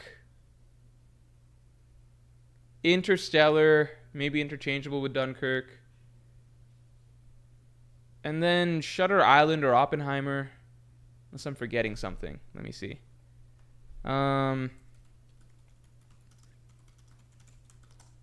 Let's see all of his films. Oh, I forgot about the fucking Prestige. The Prestige is... Damn. This is tight. I've never seen Insomnia. Memento is good, but I don't think I'd put it top 5. I want to put the Prestige in there. 5 is hard. Just going off order of release, I would... Oh, did he not do Shutter Island? I thought he did Shutter Island. Shutter Island director. Oh, Scorsese did Shutter Island. That doesn't feel like a Martin Scorsese movie. Maybe that's why I got it mixed up with Christopher Nolan. Okay, that makes the top 5 easier. My bad. Okay. Prestige is in there. Dark Knight's in there. Inception's in there. Interstellar, Dunkirk, Oppenheimer. So that's 6. If I were to cut one... I don't think I'd ever watch Oppenheimer again. But that's not the best metric, because I don't think I'd sit down and watch Dunkirk again. Dunkirk's ending is actually very, very powerful to me. It's actually very, very powerful to me. Dunkirk is low-key my favorite war movie. I feel like it doesn't get talked about enough. I think Dunkirk's a really, really good movie. Yeah, the entire ending section of Dunkirk I think is really, really powerful. There's just something really, really... really moving about it in a very underplayed way, I think. Dark Knight's probably my favorite of his films. It's just the way it is.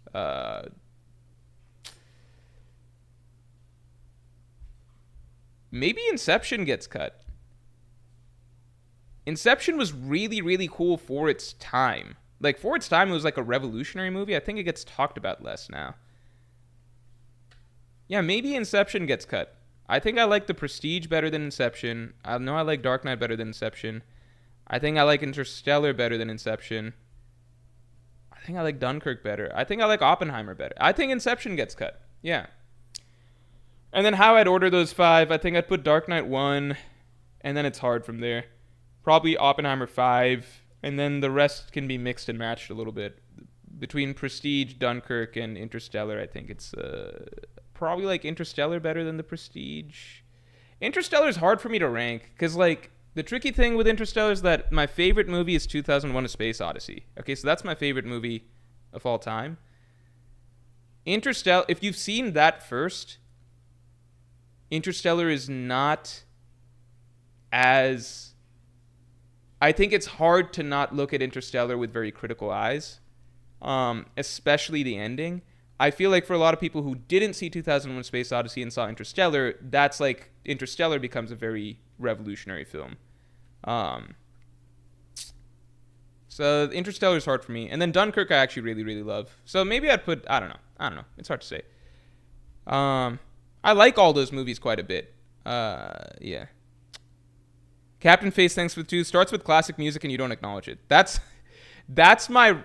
music that I'm not like a big classical music person. Like I don't have that on like my Spotify playlists and stuff like that. Like I'm not going to be sitting in a car listening to classical music or in my free time. But if I'm doing work, so for example, today's like a work heavy day because I'm moving. So if I'm doing work and I need to focus, so peak focus is no sounds, I'm just working. But if there's background sounds going on and stuff like that, then because just moving's happen, like packing and stuff is happening in the background or whatever. If there's background sounds happening and stuff like that, then I need some sort of music on, and it can't be music with lyrics. Classical music is easy to put on, so I just put on like some X hours of classical music on in the background or something. I do like classical music, but I'm not going to be somebody that like sits down and listens to it that much in my free time, if that makes sense. I think that's a lot of people.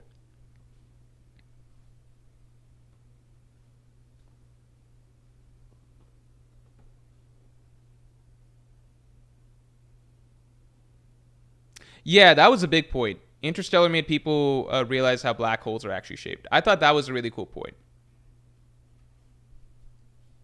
Daniel G. Aguilera says Interstellar was underrated for so long until recently. Yeah, again, I still think that if you've seen 2001 first, or I think even if you go back and see 2001 after Interstellar, I think it just does everything better. I think Interstellar tries to incorporate like a more human storyline into it, which then... And it has some really good scenes, like him watching the video messages, like some phenomenal scenes. But then the ending becomes beyond cheesy and just downright silly to me. So it's complicated.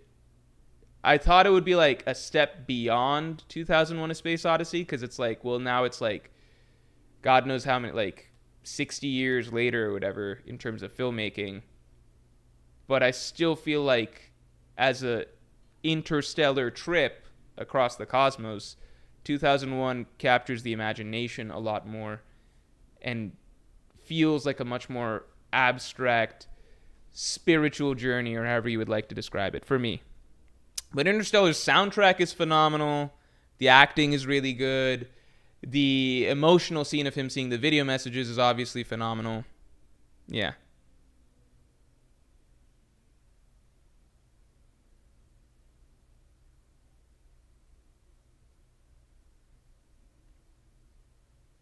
The scene at the start with the strobing lights and monkeys always was weird to me. Oh, I'm not gonna lie. Okay, so the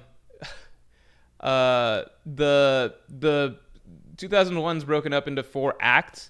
Act 1 does not hold up. Act 1 is bad. Act 1 does not hold up. No disputing that. I mean, some people will still say that I think diehards will say that Act 1 holds up. You cannot tell me with a straight face like people running around in monkey suits holds up. It just feels silly. It feels silly. So that's how I feel about that. I actually turned off, like the first time I attempted to watch it was early high school, and it starts off with just orchestral music for like God knows how long. So I got bored of that, skipped to the monkey shit, and I was like, this is actually terrible. Stop watching it.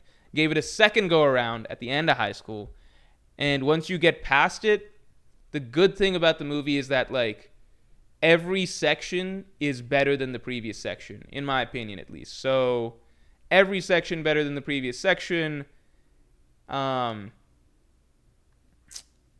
With every section better than the previous section, it just really, really begins to grip you more and more, like, where is this all going? And then by the end, you're like, I don't even know where the fuck we ended up. JWP, thanks for the 5. The first time I ever took an edible is when I watched Interstellar. My mind was blown, LMAO. Yeah, Interstellar high would probably be kind of crazy. Did I watch it high? I watched it in theaters with my friends. And I remember it was my friends in college. In college, I was always the one that was most on, like, the movie side of things. Actually, so funnily enough, freshman year of college, like, all my friends knew me as, like, really liking movies a lot. And freshman year of college, we had a library on college that had pretty much any movie you could think of, like any film, any classic movie or whatever you could think of, free to rent. Like, it had so many. So there was a period of time where I think I was watching, like, and I was very, very, very lazy in college. Like, I would not do homework. I would skip classes, etc. There was a period of time, freshman year of college, where I was literally watching close to one movie a day, like one new movie a day. Maybe not literally every single day, because, like, weekends and stuff, and, like, you know, some days there's stuff, like, there's just whatever. But, like, I was skipping classes. I wasn't doing homework or whatever. So I would like to go rent a few movies at a time and just watch a new movie every day, if I could. So I'd say probably I was hitting, like, because it wasn't literally every day, but, like, 4 movies a week or something like that. Maybe 4 or 5 movies a week. So my friends all knew that, like, oh, don't bother me here, he's watching a movie or something like that. Or sometimes they would come in and watch if it was something interesting. But they all knew that, like, I had a particular interest in that stuff. So I would also usually be the person that's, like, if a new movie is coming out that's, like, a particularly interesting one, I would be the one that's telling them, like, check out these trailers, like, we have to go see this, and I'd be kind of urging them. So Interstellar was one that I was pushing them towards for, like, a long time. I was, like, hyping them up. I don't think I had anybody else in my friend group that was really, like, a big movie person, so nobody was that excited about Interstellar, but I urged them a lot, like, we gotta go watch this, or whatever. And then we went, and I remember just partway through the movie not enjoying it quite as much as I thought I would, and just having little issues with it or whatever. And then we all left, and, like, I think they were all, like, they liked it, but I just remember overall, I think nobody was as pumped about it as I think I'd gotten us all pumped about it going into. And I think I probably was maybe the most critical of it, I think. We all liked it, but didn't love it, is basically how it went. You know, another very controversial one was Mad Max. So Mad Max, Fury Road, that was one that I was very, very excited for, really, really looking forward to watching. I got everyone in my friend group really, really hyped for watching that one, and I was like, you guys don't understand, this one's going to be really special, yada, yada. I did not like Mad Max Fury Road. We watched it on the big screen, we watched it in theaters. I think just the set pieces felt too similar to me after a point. I think one thing is I'm not a big car chase action movie fan. That's never been a thing that I'm a huge fan of, but I thought Mad Max would be very different. I felt like it was 3 very similar set pieces back, like, I just felt like the set pieces were very similar, and, like, I guess I don't find that type of action that engaging. So maybe, like, the first hour I thought was really cool, and then partway through the second hour I was, like, a little bit tired of it, and then by the end I was just like, they're just driving through the desert some more. They're driving through the desert some more, and they're still just desert car chasing, and they haven't stopped. I think that was the other one. So I had a headache, I think, by the end of Mad Max Fury Road. Yeah. So that was one that I was really soured on after that. Anyway, I understand why people really like Mad Max Fury Road. I understand, like, I'm not saying that that's maybe a personal preference thing. I just got tired of it. Like, how do I say this? When I'm watching, like, John Wick, right? One of my favorite things about John Wick is that a lot of the action scenes feel very, very different and distinct, even if you're hitting a lot of the same beats over and over. But, like, you know, like, maybe you're getting this crazy knife fight where everyone's throwing knives or whatever. It's like a book, like a fight in a library where he's using books or whatever. Or maybe you do get a car scene or something like that. Or maybe you get this top-down, like, video game type shotgun type battle. Or maybe there's dogs involved. I don't know. It felt like there's more variations. Or you're getting this psychedelic battle in, like, this hall of mirror, or, like, this very glass-filled mirror setup or something like that or something. think that's one of my favorite things about like John Wick action scenes. I swear with Mad Max, I was just tired of them driving around the desert and doing shit after a while.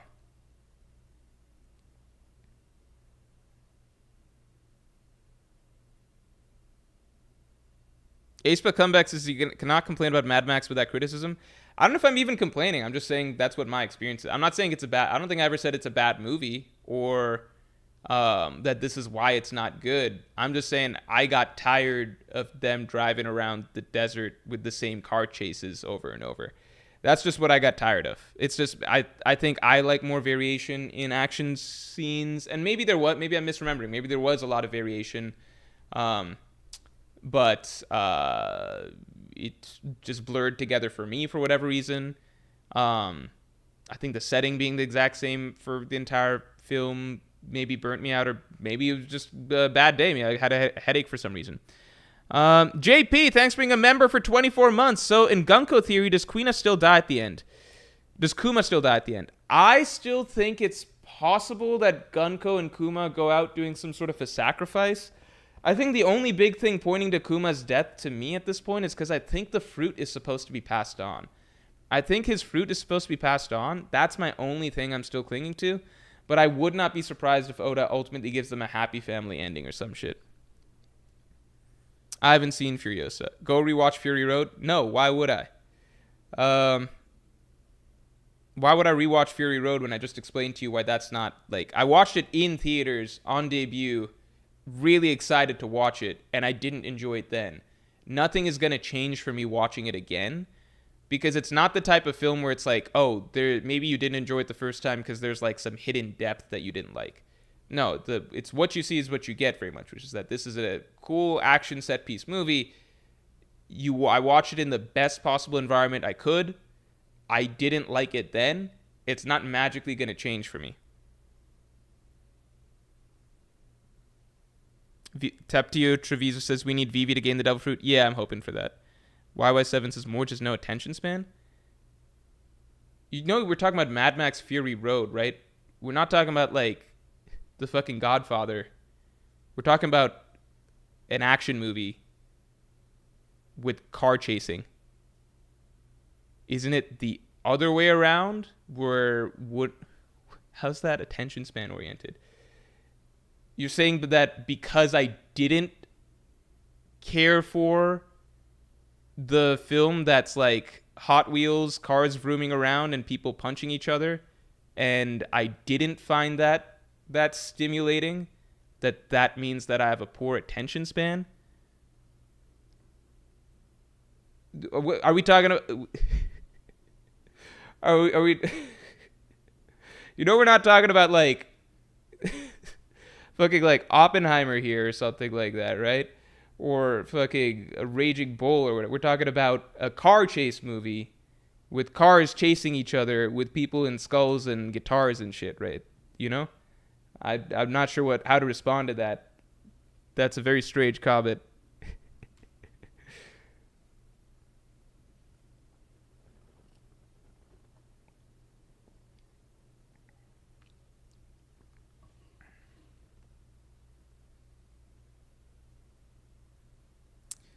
I don't know, man.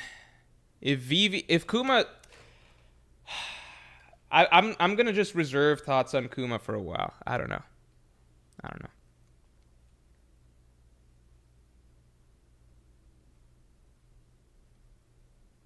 I gotta save my thoughts on Kuma. Has TCB released a chapter yet? That's really what I'm curious about. It has not happened yet. Riversec says, do you think Elbaf is going to get hit by Uranus? If so, maybe Blackbeard comes to seal it for himself. I don't think so.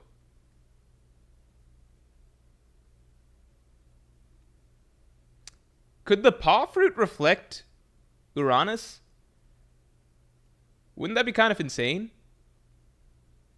What if Kuma goes out dying like that? Like, Imu fires that down and Kuma uses the paw fruit to stop it, but it's kind of the limit of the fruit's power, so he dies. I don't know if that's possible. It might just be out of the realm of devil fruit abilities to do it.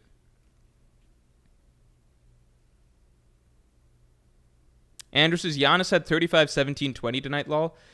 I just don't know. With NBA stat lines, it's just... I just don't believe anything anymore. It just doesn't... Not believe anything, it's just... I don't know when it happened, but, like... I feel like I'm talking like an old person now and just saying that stats are too inflated now. But I do think they are because, like, the biggest... Like, I know it's not in my head and I know it's not a nostalgia thing because the simple proof is LeBron. Because everybody knows that LeBron was way better in, like, his Miami Heat days or his, like, Cavs days, like, second stint Cavs days. But he's able to put up the same stats today, which means that the game has to have gotten, like, a lot easier, right? Because he's nowhere near the player that he... like, he averaged, like in 2022, 23, 20, like, last year, probably this year, like, he's averaging such crazy numbers or whatever that are, like, equal to his prime, but he's so much worse than his prime, which basically means, like, I can literally use LeBron as a standard for inflation, because it's, like, LeBron is way worse than he was in his prime, but his numbers are the same, which means that it's just gotten way easier to get the same stats, right? There's been stats inflation. If LeBron was in his prime today, he would be averaging way higher, like, across the board for everything.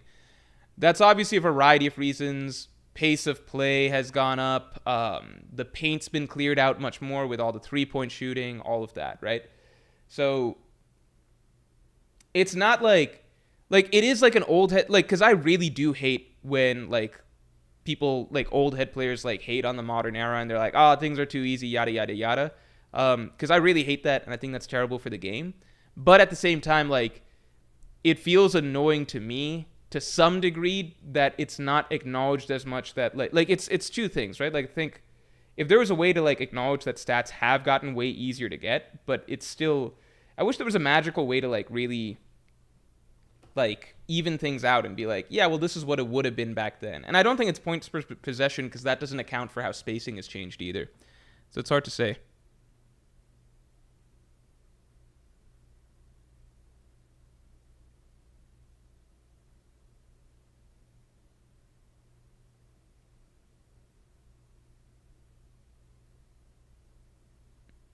Tap Travis says you rank players on court impact and you measure that stuff with stuff like plus minus. Plus minus isn't a good metric. Isaiah Coleman says LeBron is way smarter and a way better shooter than before. He also gives way less effort on defense and rests a lot more. Therefore, his offense has stayed the same, but defensively, it's another story. No, because, like, he would rest a lot more on defense back in 2018 too, and his prime Cavs days. But he was still, like, that player would still put up way better offensive numbers than right now. Like, way better. Like, yeah, he's a better shooter. That's for sure true. He's a better shooter.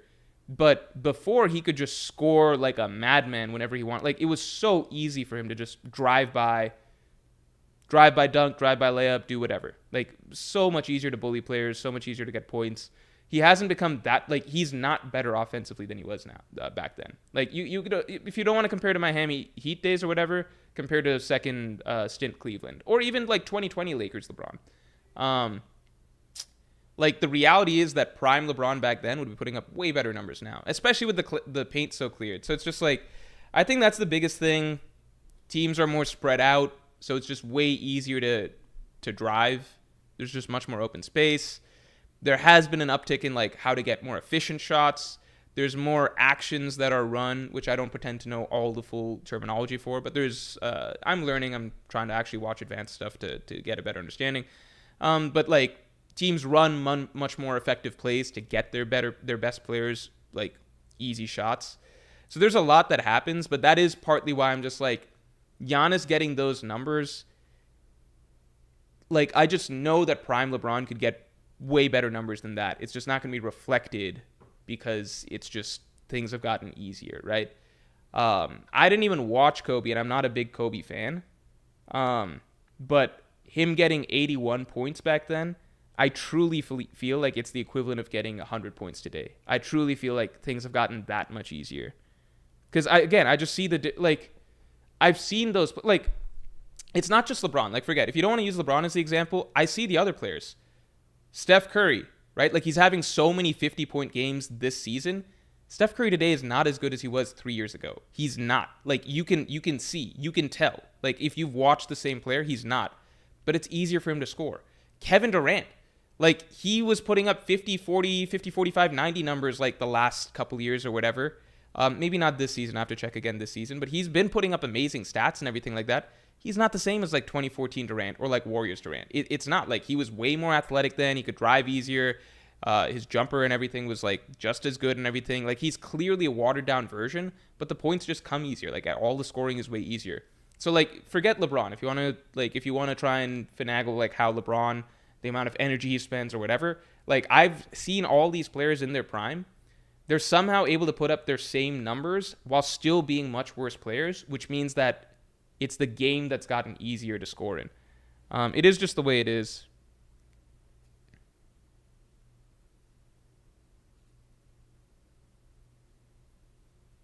Yeah, thinking basketball does points per 75 and real true shooting relative to average true shooting percentage. I don't like real true shooting percentage because, like, I don't like that just because it's like players are also, like, the average level of players is worse than. I mean, the average level of players is always going up, so it's hard to. I guess maybe that does matter the most. Maybe that is the best way to do it. Relative true shooting percentage. Why is points per 75 better than points per 100? Or I forget. Yeah, I wasn't around for that 81-point game. He was shooting mid-range jumpers the whole game. Well, yeah. Hassie, thanks a lot for the 7. Hey, Morj, saw your Gunko vid. I 100% agree with it. But I think Gunko could be more of a way to humiliate the Revs or a warning to others. That's interesting because they did do that to Kuma to... I guess, like, they even said something back in the Reverie time, like, it was to also flex that they could do this to a king that defied the world government if they wanted to.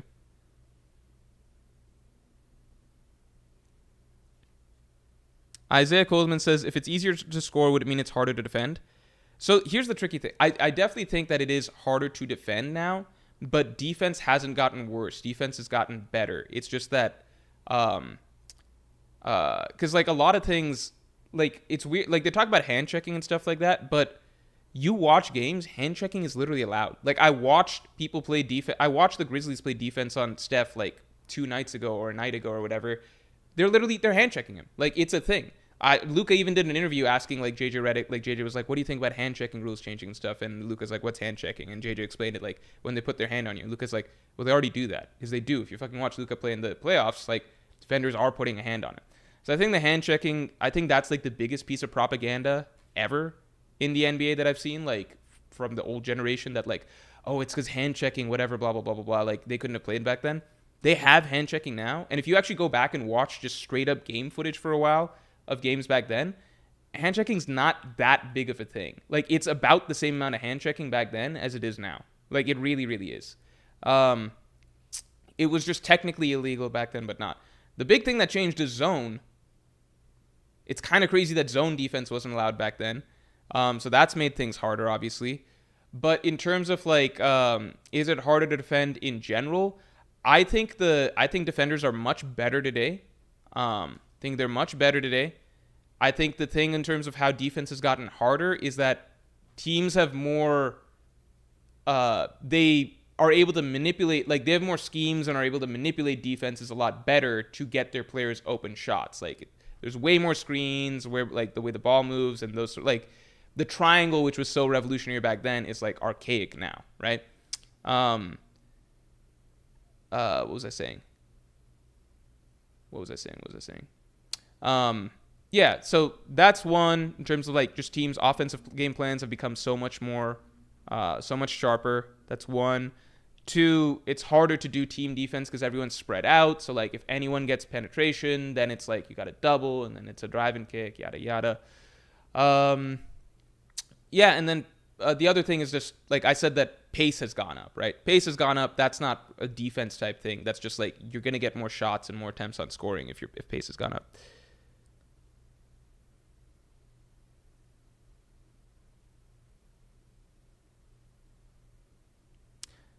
Rai says points per 75 is better than 100 because games back then don't always go to 100 if I recall. Yeah, the thing is, even then it's difficult. I mean, that makes sense, but even then it's difficult because it's like, but then we're not adjusting for like stamina changes, right? Because it's like 75 points spans a full game back then, whereas if like points per 75, as far as I understand, maybe I'm misinterpreting, but like let's say 75 points is equal to 3/4 in a modern days game, right? Players in a modern day game, they have to pace themselves out for more possessions over the course of a single game, right? So they can't even go full throttle 3/4 because they've got a whole additional quarter to play. Whereas back then, points per 75, that's a full game. That's like a full game. They're emptying the tank in terms of their stamina. I have to think a little bit about like which side, which era that favors a little bit more. I think I'd have to understand how points per 75, like what exactly does that mean? But yeah, it's just like more possessions. I mean, I guess amount of time played is the same, like 48 minutes. So shouldn't it be points per 48? Isn't that points per minute instead of per possession? Maybe I'm a little bit confused. Like, yeah, stretch bigs have really changed. They've really changed the game.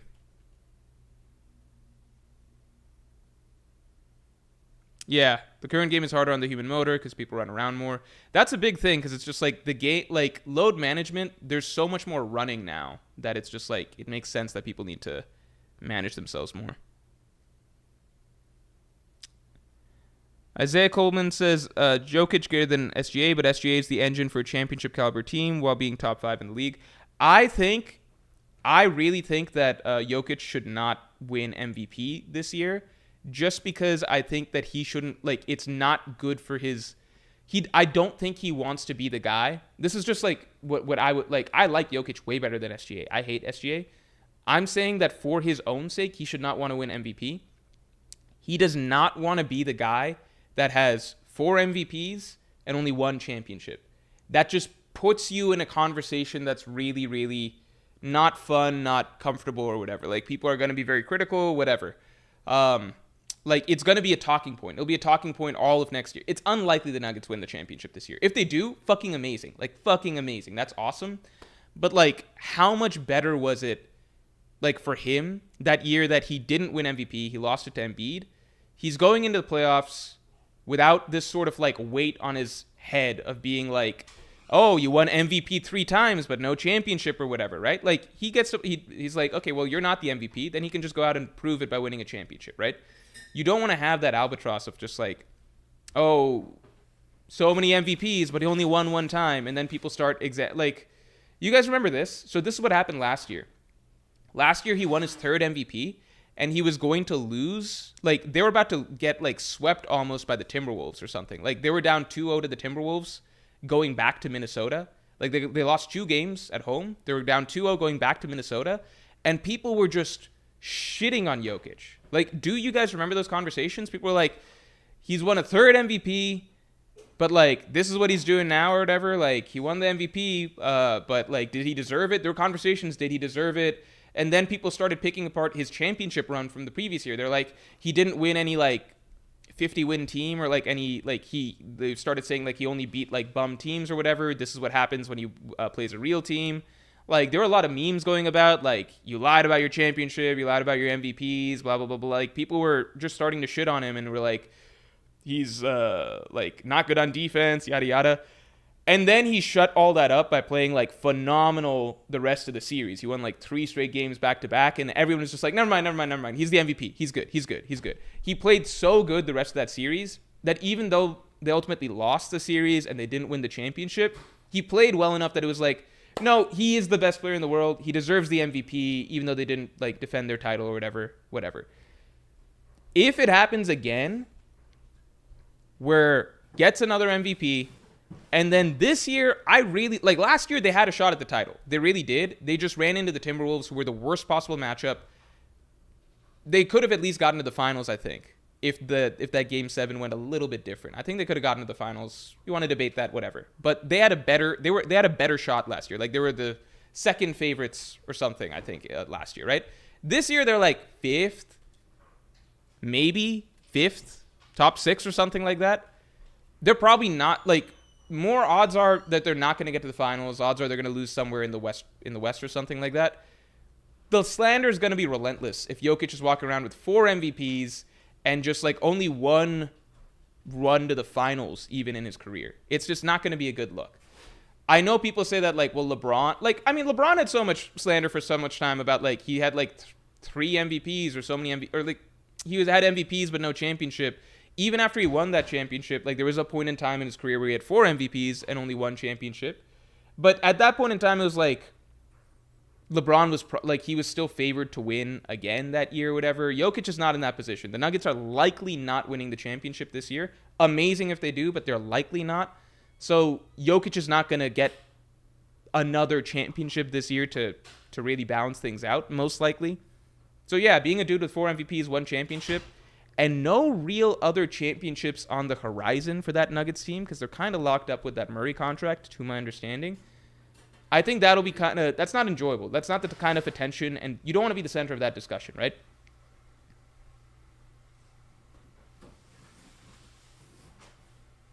It's just, I literally think it's worse for his legacy. I think the right thing to happen here is SGA gets it. Jokic has enough MVPs. I think it is arguably worse for his legacy in a way. Not on paper. On paper, it obviously goes up with another MVP. But it's worse for his legacy in terms of discussions that will start to center around him if he gets 4 MVPs, 1 championship, and then very possibly doesn't win another championship this year, next couple of years, because the Nuggets are fucking shitty, you know? He doesn't want to get that tag of, like, the dude who just wins MVPs. Like, that, it could very quickly shift into just a good regular season player or something like that, you know? He has that 1 championship and the 1 win, so that really helps his case. Like, it's a buffer, but it's a buffer for only so long until, like, well, he's got 4 MVPs, but only does this in the playoffs, and then eventually it'll be whatever.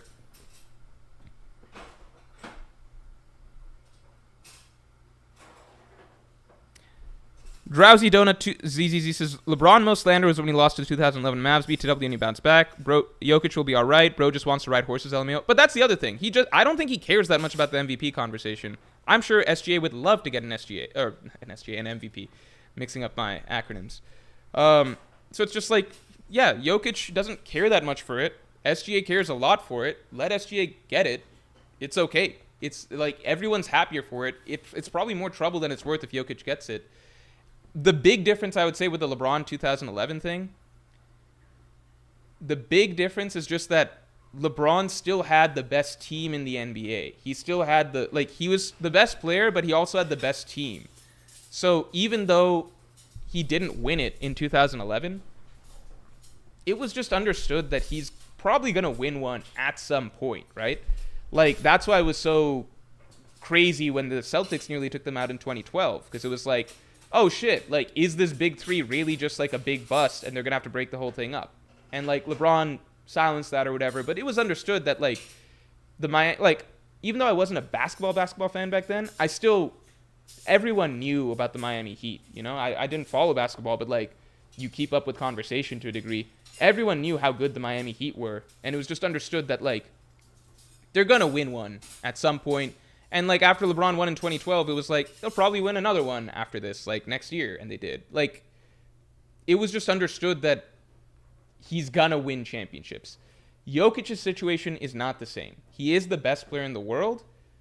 He does not have anywhere close to the best team in the world. The only reason his team is remotely in the conversation for the championship is because of him, right? It's not like he's in a situation as bad as like LeBron with the Cavs the first time around. That's not the case, but he's not in a good situation. And it's not like Murray is gonna be suddenly a reliable number 2 in the future going forward. I don't think. So it's like, you look at the future for the Nuggets, like their saving grace is just Jokic. The team's gotten progressively a little bit worse each year since their championship run. So it's a very different, like LeBron, you're guaranteed to continue building your championship legacy even though you hit a low. With Jokic, it's just like, unless he asks out or the Nuggets like really are able to fix shit in the next 1 or 2 years, I don't think there's not a clear path to him winning a championship in the next 1 or 2 years. So he could very easily get stuck with the like 4 MVPs but only 1 championship sort of tag. Or God forbid if he wins an MVP next year, it's like they're just going to keep like piling on him. You know what I'm saying? Anyway. Yeah, Jokic wishes he could have Dwayne Wade on the Nuggets.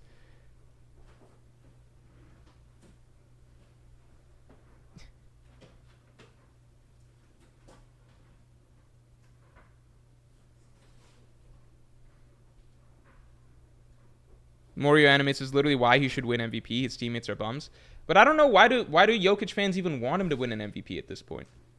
Like, why do they want, like, it's literally just going to add to his slander. Everybody considers him the best player. Not everybody. Let's say 90% of people consider him the best player in the world, right? The vast majority of people call Jokic the best player in the world. So he already has that title. He's already won 3 MVPs, right? Him winning a 4th one doesn't matter that much to him and will probably just draw more criticism to him. Why do Jokic fans want him to... Why do you want him to win another MVP? It's just bad for him. It's like, how short-term is people's memories? Do you guys forget the slander that he was getting when it looked like they were going to lose to the Timberwolves last year? He was being shat on by everybody for having 3 MVPs but only 1 championship. How much worse is it going to be once he has 4 MVPs and they lose in like the second round of the playoffs this year? Like, what is... Like, why do you... Please explain why you think this is good for him as a player. Because it's very possible that, like, down the line, Jokic ends up being the poster child for, like, player with a bunch of MVPs but no championships, so, like, an overrated regular season player. You don't want that to be his legacy. Nobody wants... Like, it's just not good for him. You don't want that sort of discussion. Let SGA get it this year. Jokic will probably, like... let Jokic win another title or something and then go back to complaining about him not getting MVP or something.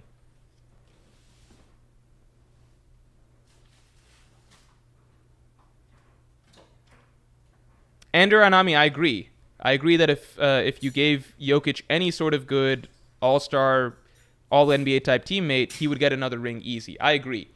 But let that happen. Like, that's ultimately... Like, during the whole Jokic versus Embiid thing, if you guys go back to watch my streams about that, I made the same point, which is, like, it is not important for Jokic to get another MVP right now. Nobody who's a Jokic fan should want him to get another MVP right now. The amount of slander he will get if he has 3 MVPs and he loses in the playoffs, again, is so bad. You don't want that. You don't want that. And we saw literally what happened. Jokic didn't get the MVP. He won the championship instead. Everyone basically sucked his dick and was like, oh my God, look how great he is. Like, everyone was like, you know what? He should have won the MVP. He is best player in the world. He's way better than Embiid. Yada, yada, yada. So amazing. Won the championship, etc. And then Embiid started becoming so fucking criticized because it's like, dude, you won MVP, but you do jack shit in the playoffs. Like, I literally don't understand. Like, are you guys, like, that, like... It does not do these players any favors to win these sort of regular season awards when they are destined to do badly later on. They're just setting themselves up for more slander. If Embiid didn't win MVP that year, right, and then he goes on to flame out in the playoffs like usual, he wouldn't be slandered that much. But he won MVP that year, shit the bed in the playoffs, and now Embiid is he's regularly viewed as a joke MVP. Like, people, like, criticize that. People are like, blah, blah, blah, blah, blah, all that discussion, right?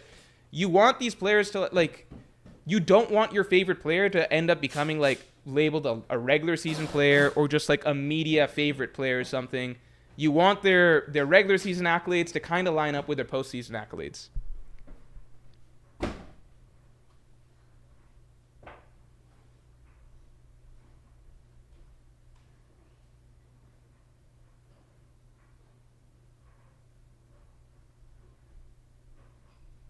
Drowsy Donuts ZZZ says, to be honest, I just want anyone but Shea to win. Yeah, I hate Shea too. Not hate's a strong word, but I just don't like him.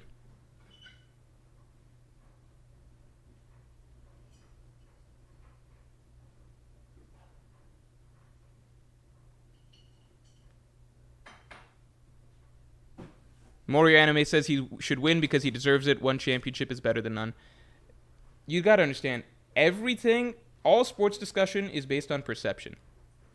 All sports discussion is based on perception. In your mind, oh, another MVP equals good because it's objectively one more on paper. To every single other person that is going to be actually having basketball discussion, not every single other person, but the vast majority of the basketball world, it's not better to have another MVP and still only have one championship to show for it. It's not. This would be worse for Jokic's reputation in the league, and it would be worse for his general discussion. You're not getting it. You're just like, well, he should get it because he deserves it. First of all, MVP criteria has shifted all the fucking time, right? It shifted so fucking often. In like, if you went back like a decade, Jokic would have no argument for MVP because he's not the best player on the best team, and that's what it used to be, right? I think really Russell Westbrook is what changed that discussion. But yeah, it's all about perception. You perceive one MVP to be better for his legacy when I'm telling you that no, as soon as he gets that MVP and then flames out in the playoffs this year and probably next year, it will be worse for his legacy. You don't want him to get that. Perception is what matters. All of these trophies and awards only have as much weight as people give them. Those things can ultimately become critiques of the player rather than things that actually aid them in this in discussions. You see what I'm saying?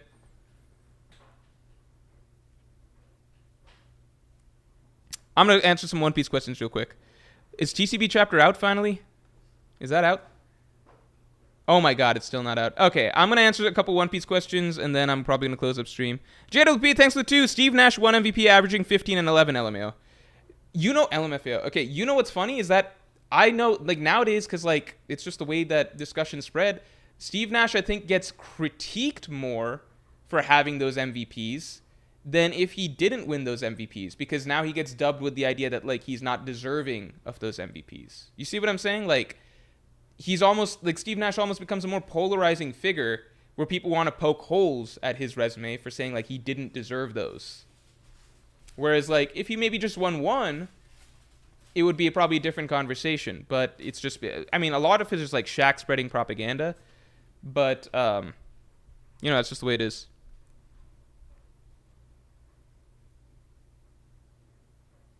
Yeah, like, it can lead to players actually becoming underrated or over-critiqued when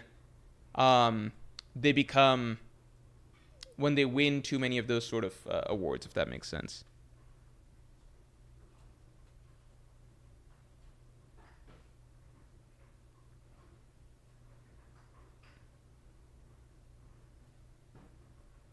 I'm looking for One Piece questions now.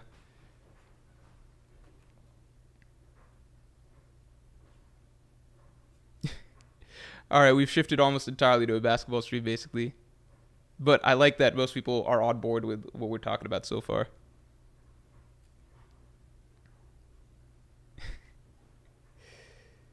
No, Steve Nash, I'm not saying... I know very little about Steve Nash's like level of player, how good of a player he was. I know very, very little. I don't know that much about him as a player because I didn't watch. I know he was very good, blah, blah, blah, blah.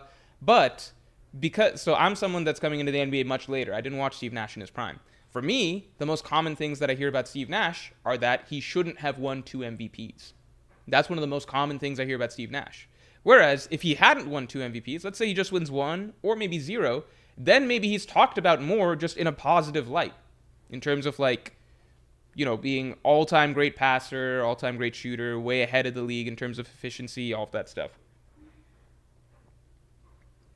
But when you win 2 and then don't have the thing that people assume is supposed to come with it, which is the championship or whatever, then it becomes kind of the ding against your legacy. It's just like, well, Steve Nash won 2, but Shaq only won 1, Kobe won 1.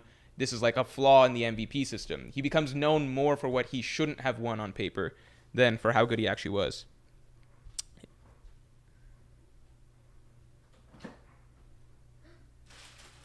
Oh, JWP says, I'm just saying how the criteria for MVP has changed.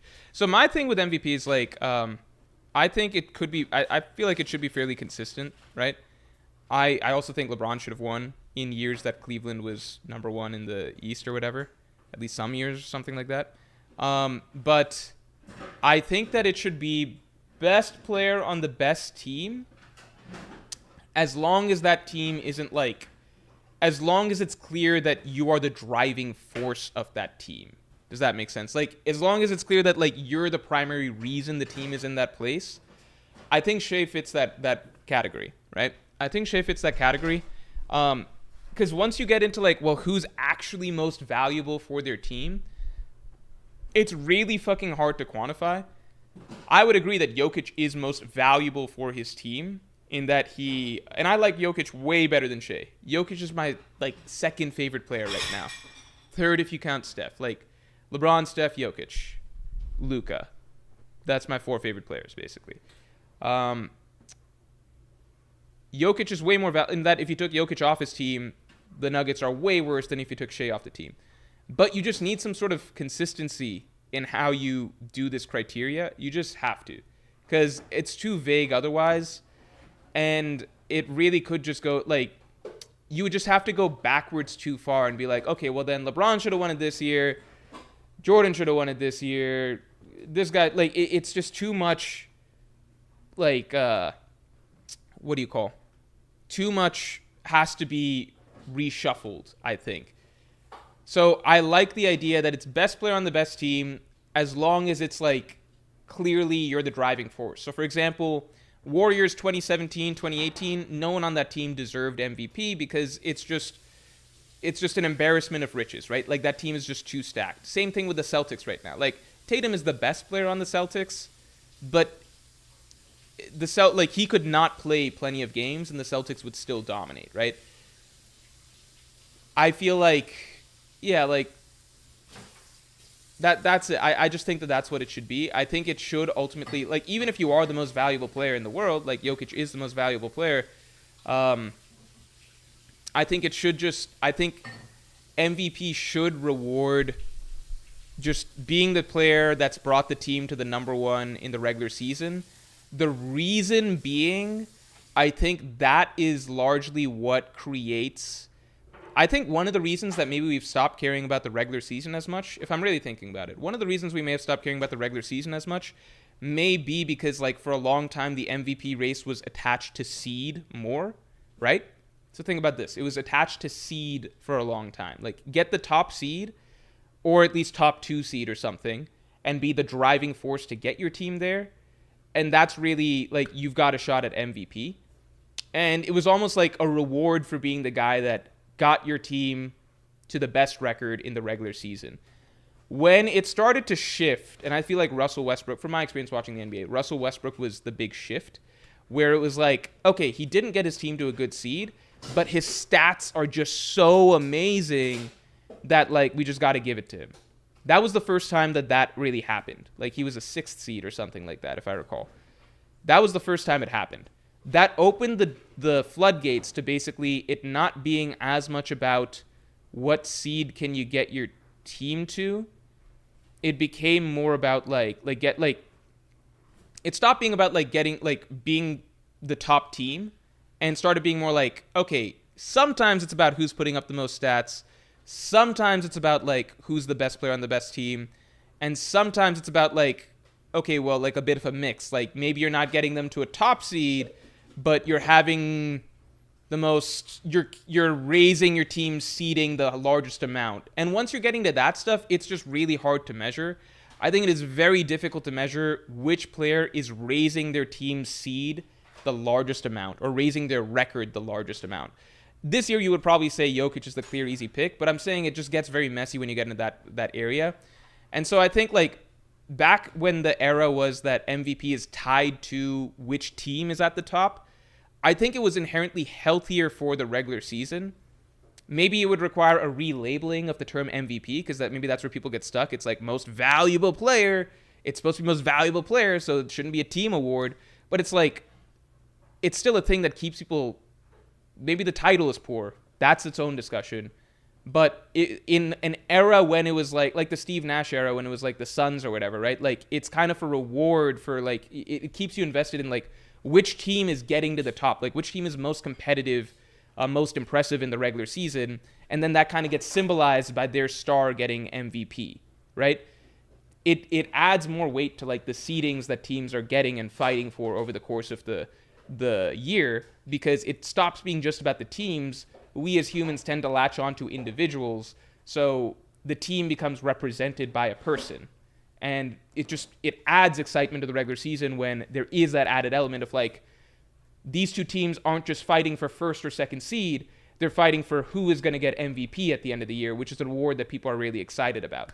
Now it's not really like that anymore, because it's like, okay, we don't really give a shit if this team's first seed or second seed, because MVP, now it's more about like which player is putting up the best stats. And stats are something that fluctuate very differently.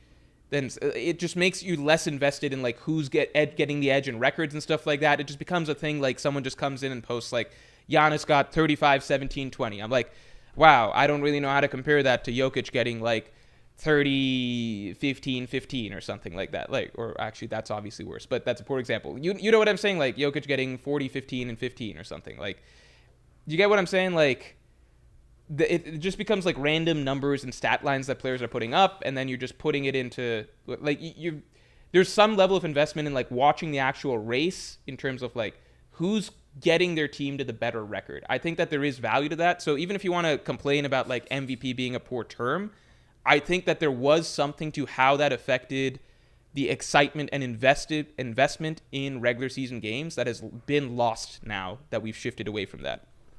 So I think that does matter.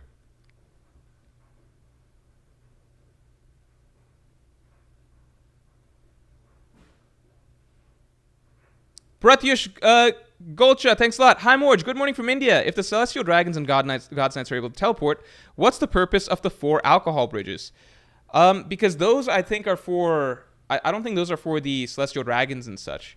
Those seem to be... So we don't fully understand what's the world the Celestial Dragons are trying to create. But if it is one where... so flooding's going to happen, yada yada, flooding's going to happen... Islands are going to sink. If it's for the Celestial Dragons to be able to control all land that people are able to walk on, and that's just the bridges, I think that is very valuable. But I don't think it's for the Celestial Dragons and such to be able to travel.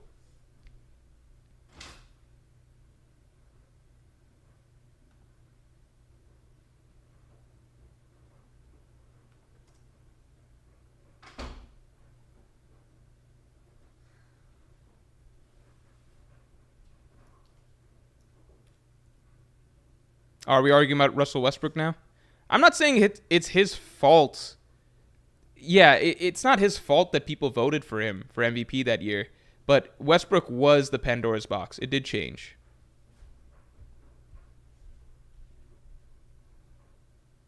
Yeah, it was the allure of the triple double stat line, because that was very rare.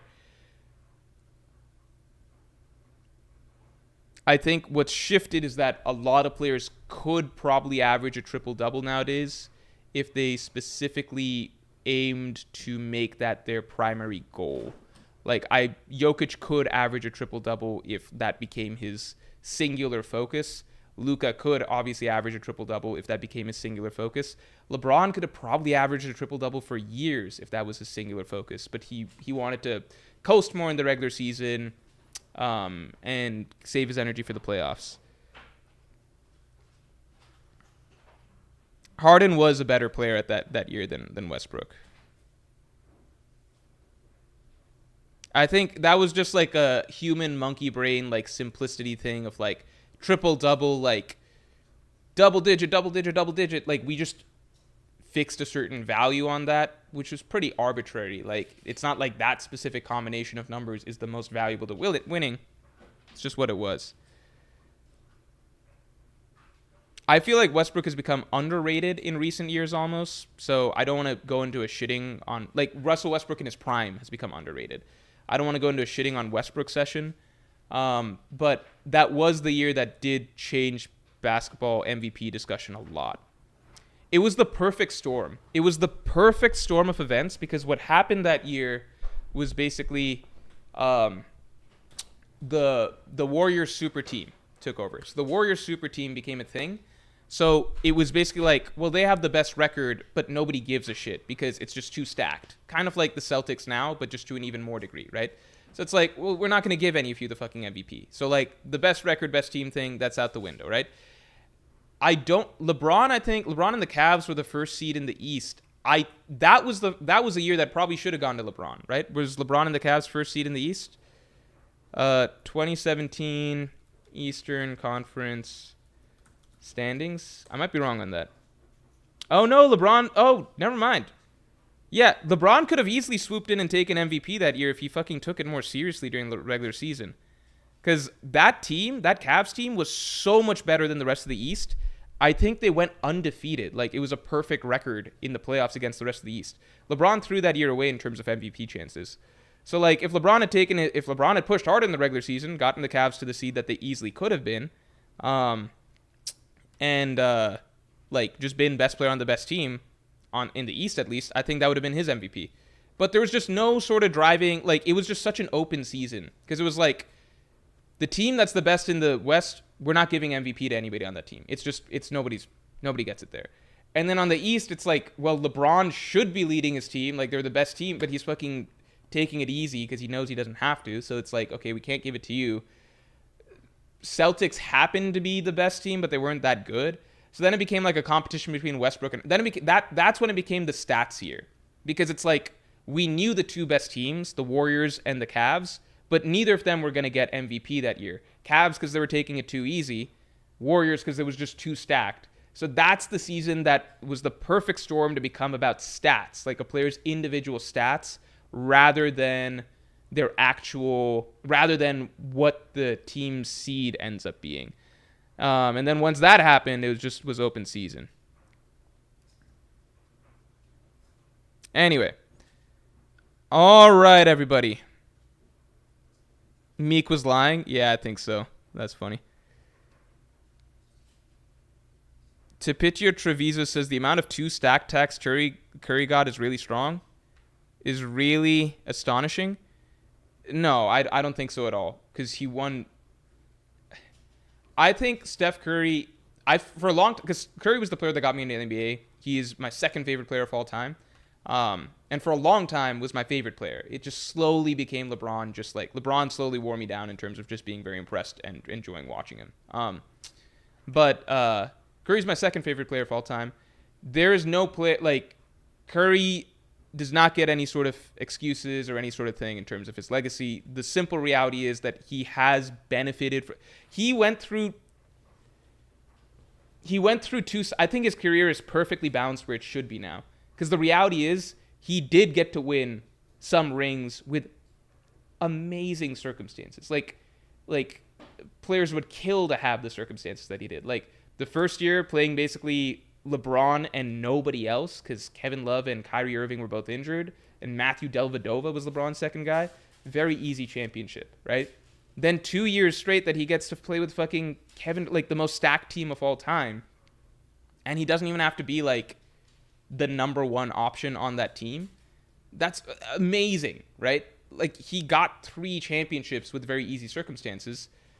Then I thought discourse went too far with people basically talking about how Curry couldn't be the number one guy. He proved that wrong by winning 2022, which was one of the hardest championships to win, considering the roster that he had didn't have a true second star. Like, not a true second star. It had some people that, like, could pretend to be a second star for a little bit, like Andrew Wiggins, but not a true second star. So that basically evened things out. So I think, like, if you look at Curry's legacy overall, yeah, maybe he should have won one more finals MVP or something like that, but he also probably won an extra championship or two through good circumstances that he shouldn't have. So, like, his legacy is pretty perfectly tight where it is. Like, he got some really good circumstances that allowed him to get some easy stuff, and then he also had to persevere through something pretty hard that kind of balances out. There's not, like, his career is exactly basically where it should be. Maybe in some alternate universe he has like 2 championships and 2 finals MVPs. In this universe, he has 4 championships, 1 final MVP. It's pretty even all around. I think he basically got, I think things averaged out to represent the caliber of player that he is, basically, which is very, very, very high. Not like top 3 or 4 or 5 necessarily all time, but like, you know, I mean, depends how much you value, how much you change the game. So anyway. All right, I'm going to close out on these last 2 questions. JP, thanks for the 20. If the Elbaf family only had one sun god fruit, and one of those went to Loki or Luffy, did the other one come from Rox? Did he have the dark sun god fruit that went to Loki, and Blackbeard takes it back as Rox's successor? Okay, so you're touching on something that I find very, very interesting. One, we're making a big assumption, but it's an assumption that I've been sticking to, which is that there's two types of Nika fruit, because there's two different paths that people believe in regarding Nika. I mean, you could argue that there's a lot of different concepts of Nika that different people have, but like the two big ones that Jarl talked about at the end of his speech is like, is he someone who comes to save the world, or is he the type of person who would come to destroy it, right? So those are the two big things that we ultimately ended up at the end discussing there with him. So if there is, so like we know Rox came to Elbaf for something. If the Elbaf family had only one sun god fruit, one of those went to Loki or Luffy. Did the other one come from Rox? I think that there's a few pieces here. So one, we want to know, how did the world government get the Gomu Gomu no Mi? How did that happen? How did it just happen to be a year after Loki got a fruit from Harold? So how did those things line up? Roger talks about losing something to Rox at the Battle of God Valley. He says, like, I can't believe we lost it, or I can't believe, like, it's been a year since he took it, or we lost that, or something like that. Maybe that was the fucking Gomu Gomu no Mi. So there's a lot of options here. Maybe fucking Elbaf had 2 sun god fruits at one point. One got taken by the world government somehow. Maybe Rox got to take 1 sun god fruit from Elbaf. Maybe Rox had the dark sun god fruit, if it exists or something. Or maybe Rox had the fucking Gomu Gomu, like the same fruit Luffy did. What if Rox had that after the Battle of God Valley somehow that ended up in the hands of the world government? But then why would it be on a world government ship right around then? That would suggest that they just retrieved it from somewhere. There's a lot of questions. I wonder if Elbaf did have 2 sun god fruits or something. If Elbaf had 2 sun god fruits, Harold had 1, the other one ended up in a world government ship or something. I don't know. It's very complicated, but I do think all those things are related. I do think that Rox, the reason he was at Elbaf, was something related to one of the 2 fruits, assuming that there are 2 fruits. I just feel that whatever fruit Loki has would be the Dark Sun God fruit. I do think that Blackbeard taking that fruit from Loki makes a lot of sense. I'm still stuck on that idea. I think that whatever fruit Loki has, I think it's going to end up in Blackbeard's hands at the end of the day. Ray, thanks for 2. Important question. Which LeBron song is your favorite? I don't know what that means. I don't know any LeBron songs. What does that mean?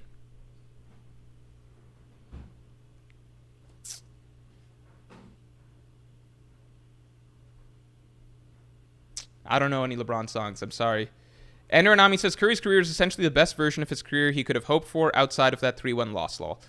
I think his career averaged out to exactly what it could have been. Because, like, he did have a couple lost years, right? Like, due to injuries, 2020, 2021, didn't really get to compete or whatever, but he got such a lucky break in 2015, right?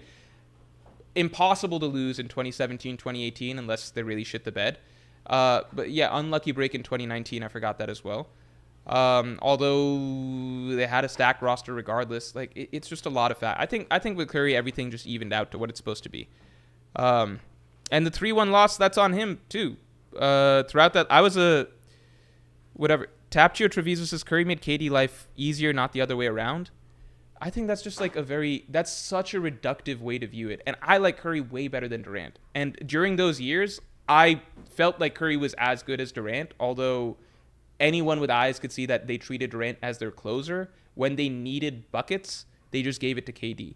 If you think, like, Curry did make Kevin Durant's life easier, obviously, in the sense that, like, it's easier when people are having to guard Curry, etc. as well, but it made all of their lives easier. Like, fundamentally, it just did. It made all of their lives easier. Like, you look at, like, when you have multiple players that have to be guarded or whatever, it just makes the whole thing so much simpler. Like, how to explain this? If Kevin Durant didn't make Curry's life easier at all, then how is it they fucking stomped the Cavs in 2017 and they lost in 2016? How is it that they nearly lost to the Cavs in 2015 when it was just LeBron?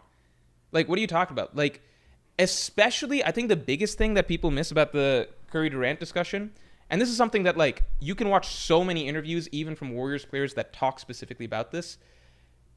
The thing that really nearly defeated that stacked Warriors team one time, people don't talk about this Rockets series enough, that was the one time that stacked Warriors team nearly lost. That Warriors team was built around the idea of switching.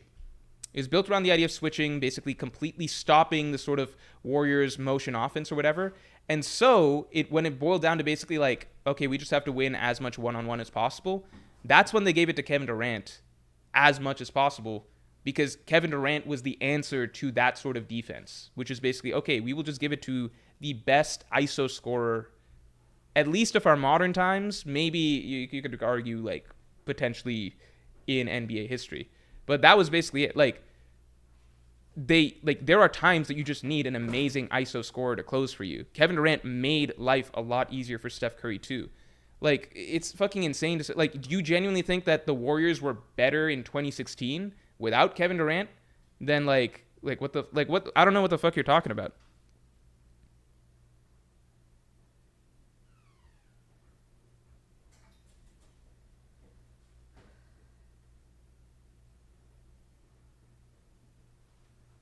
Tapio Treviso says Curry's teammates shot 20% from 3. It was unlucky. They were so absurd. They were literally within 4 points of defeating them in Game 7. They had their chances. Curry did not play well in Game 7. It is not his team. Like, yeah, his teammates could have played better.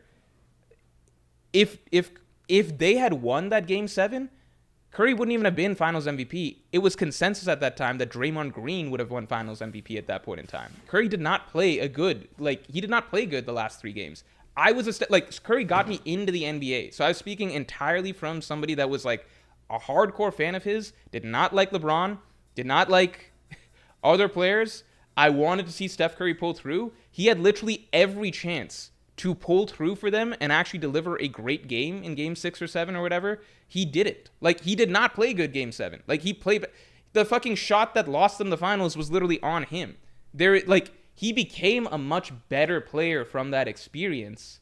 He became much better. Like, 2022 Steph, he would have closed the deal. Like, he would have pushed them over the edge. He would not have let that happen. You just watch Game 4 against the Celtics.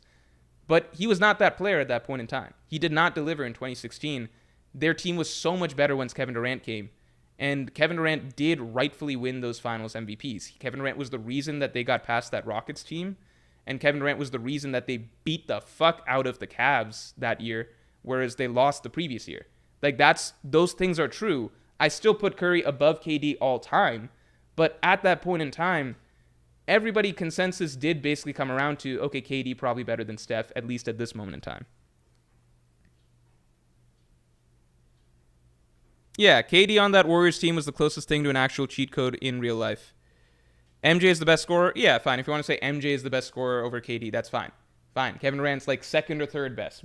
I don't know what really... It doesn't really... You're like splitting hairs at that point. Like, fine. Isolation scorer, Kevin Durant, second or maybe third best or whatever isolation scorer of all time. That's just... I don't know what the discussion there. Teptrio Treviso says Curry was still impacting the court with shit stat line. I don't think anyone's ever saying that he wasn't impacting the court. The bare minimum you should be able to do is impact the court if you're like the second or third best player in the world. But that's dude, you're giving a very shallow analysis. A very, very shallow analysis. I just broke down to you precisely why the Warriors were able to beat the Rockets. It was by giving the ball to Kevin Durant frequently to win them isolation plays. That's not my analysis, by the way. That's not my analysis. That is the same thing that Andre Iguodala has talked about, Draymond Green, who doesn't like Kevin Durant and has come into plenty of conflicts with him, has talked about.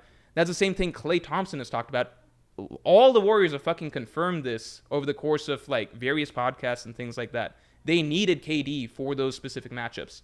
Curry became way better as an ISO player over the course of 2021, 2022.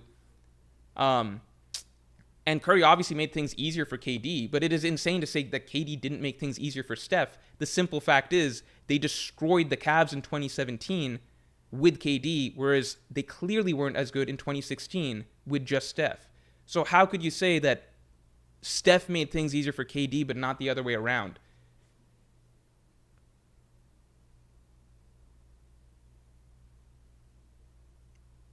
I think you're fundamentally misunderstanding. Morj thinking isolation scoring is the end-all be-all of player impact is peak bad basketball. No, you're misunderstanding matchups. So isolation scoring is not the most important thing, obviously, right? Otherwise, I'd say Kevin Durant is like the second best basketball player of all time. Steph Curry's way better, not way better. Steph Curry's a more impactful player overall, especially in his later years once he improved his isolation scoring. In later years, he became a much better isolation scorer than he was back in 2016, 2017, 2018, largely because they would give it to Kevin Durant for isolation scoring, right? However, being the best isolation scorer of the modern era does have its value in spots that being a movement shooter does not have as much value. Like, those things have their own place, right? If you look at that Rockets series, which was the one team that was actually designed to beat the Warriors, that Rockets team was built to shut down a lot of the Warriors' movement shooting. It was built to basically say that, okay, even if Steph and Klay are running around ball screens, doing this or that or whatever, they're always going to be able to switch. So that's not going to be as effective against that Warriors team or against that Rockets team. That was why in that series, and this is something that both teams have talked about. Like, I've listened to Chris Paul talk, this was during a time that I truly believed that Steph Curry was the better player or the more valuable player on the Warriors.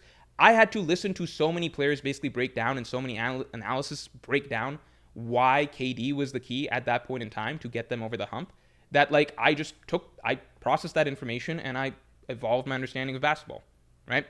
When switching offense is working as effectively as the Rockets were doing at that point in time, the only way to really break through that was basically to give it to Kevin Durant frequently to try and beat them with isolation scoring as much as possible.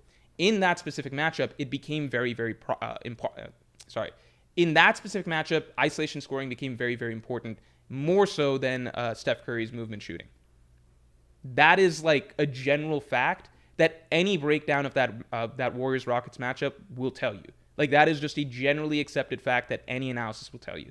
It's not saying ISO scoring is the only thing that matters, but in playoffs in general, when defenses tied it up, when offensive schemes start to slow down, because defenses are very tuned in to what is happening, how to stop easy buckets, how to stop screens and things like that, that's when you often need isolation scoring to pull you out of tight spots, which is why they went to Kevin Durant so heavily in that series. It wasn't because, like, Steph Curry's not valuable. It's just for a series like that, KD is more valuable.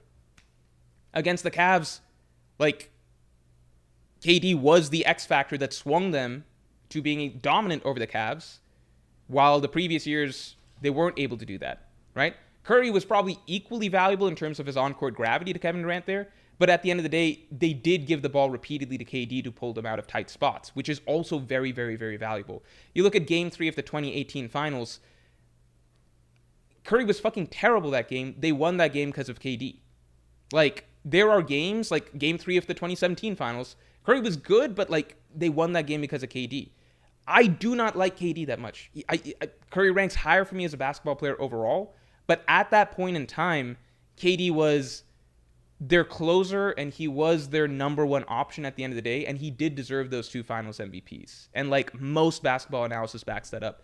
I believe Curry reached his peak, honestly, as a playoff player in the years following, once he evolved as an isolation scorer as well, because at that point in time, he had everything. He could do catch and shoot, so much movement, amazing playmaker, open up everything for his teammates, but also do anytime they needed a bucket and they just needed someone to break down a defense and score in isolation, Curry could always do that as well. So he just became a much more complete player than Kevin Durant. But at the point that KD and Curry were playing together, there were a lot of times when like you needed to get you out of jail, bail us out, just win a 1v1 or whatever. KD was their guy, and that was reflected in basically how things were perceived during KD and Curry's time there together, and just various comments from and breakdowns and podcasts from various players, coaches, etc. It's just the way it is. All right, everybody. And this is not coming from bias. Like, KD is not one of my favorite players. I respect him as a player, but he's not one of my favorite players. Curry, second favorite player of all time. I believe now, Curry above KD. I think at that point in time, they're about neck and neck. KD was ultimately given more leeway to be the closing option, I think. But nowadays, like nowadays, Curry has evolved to the point that, like, you look at the Olympics, right? Curry was their closer at the Olympics as well. Literally. Like, look at the finals or whatever. Like, he's evolved as a player. But back in 2017, 2018, if he was on the same team as KD, they would give the ball to KD to close. Like, that's just the way it was. All right, guys. All right. We are going to call it there. Thank you all for tuning in. I hope you guys enjoyed that. That went a little longer than I thought. But yeah, good chapter. Next time you see me stream, it will be in a different apartment. And I will talk to you all later.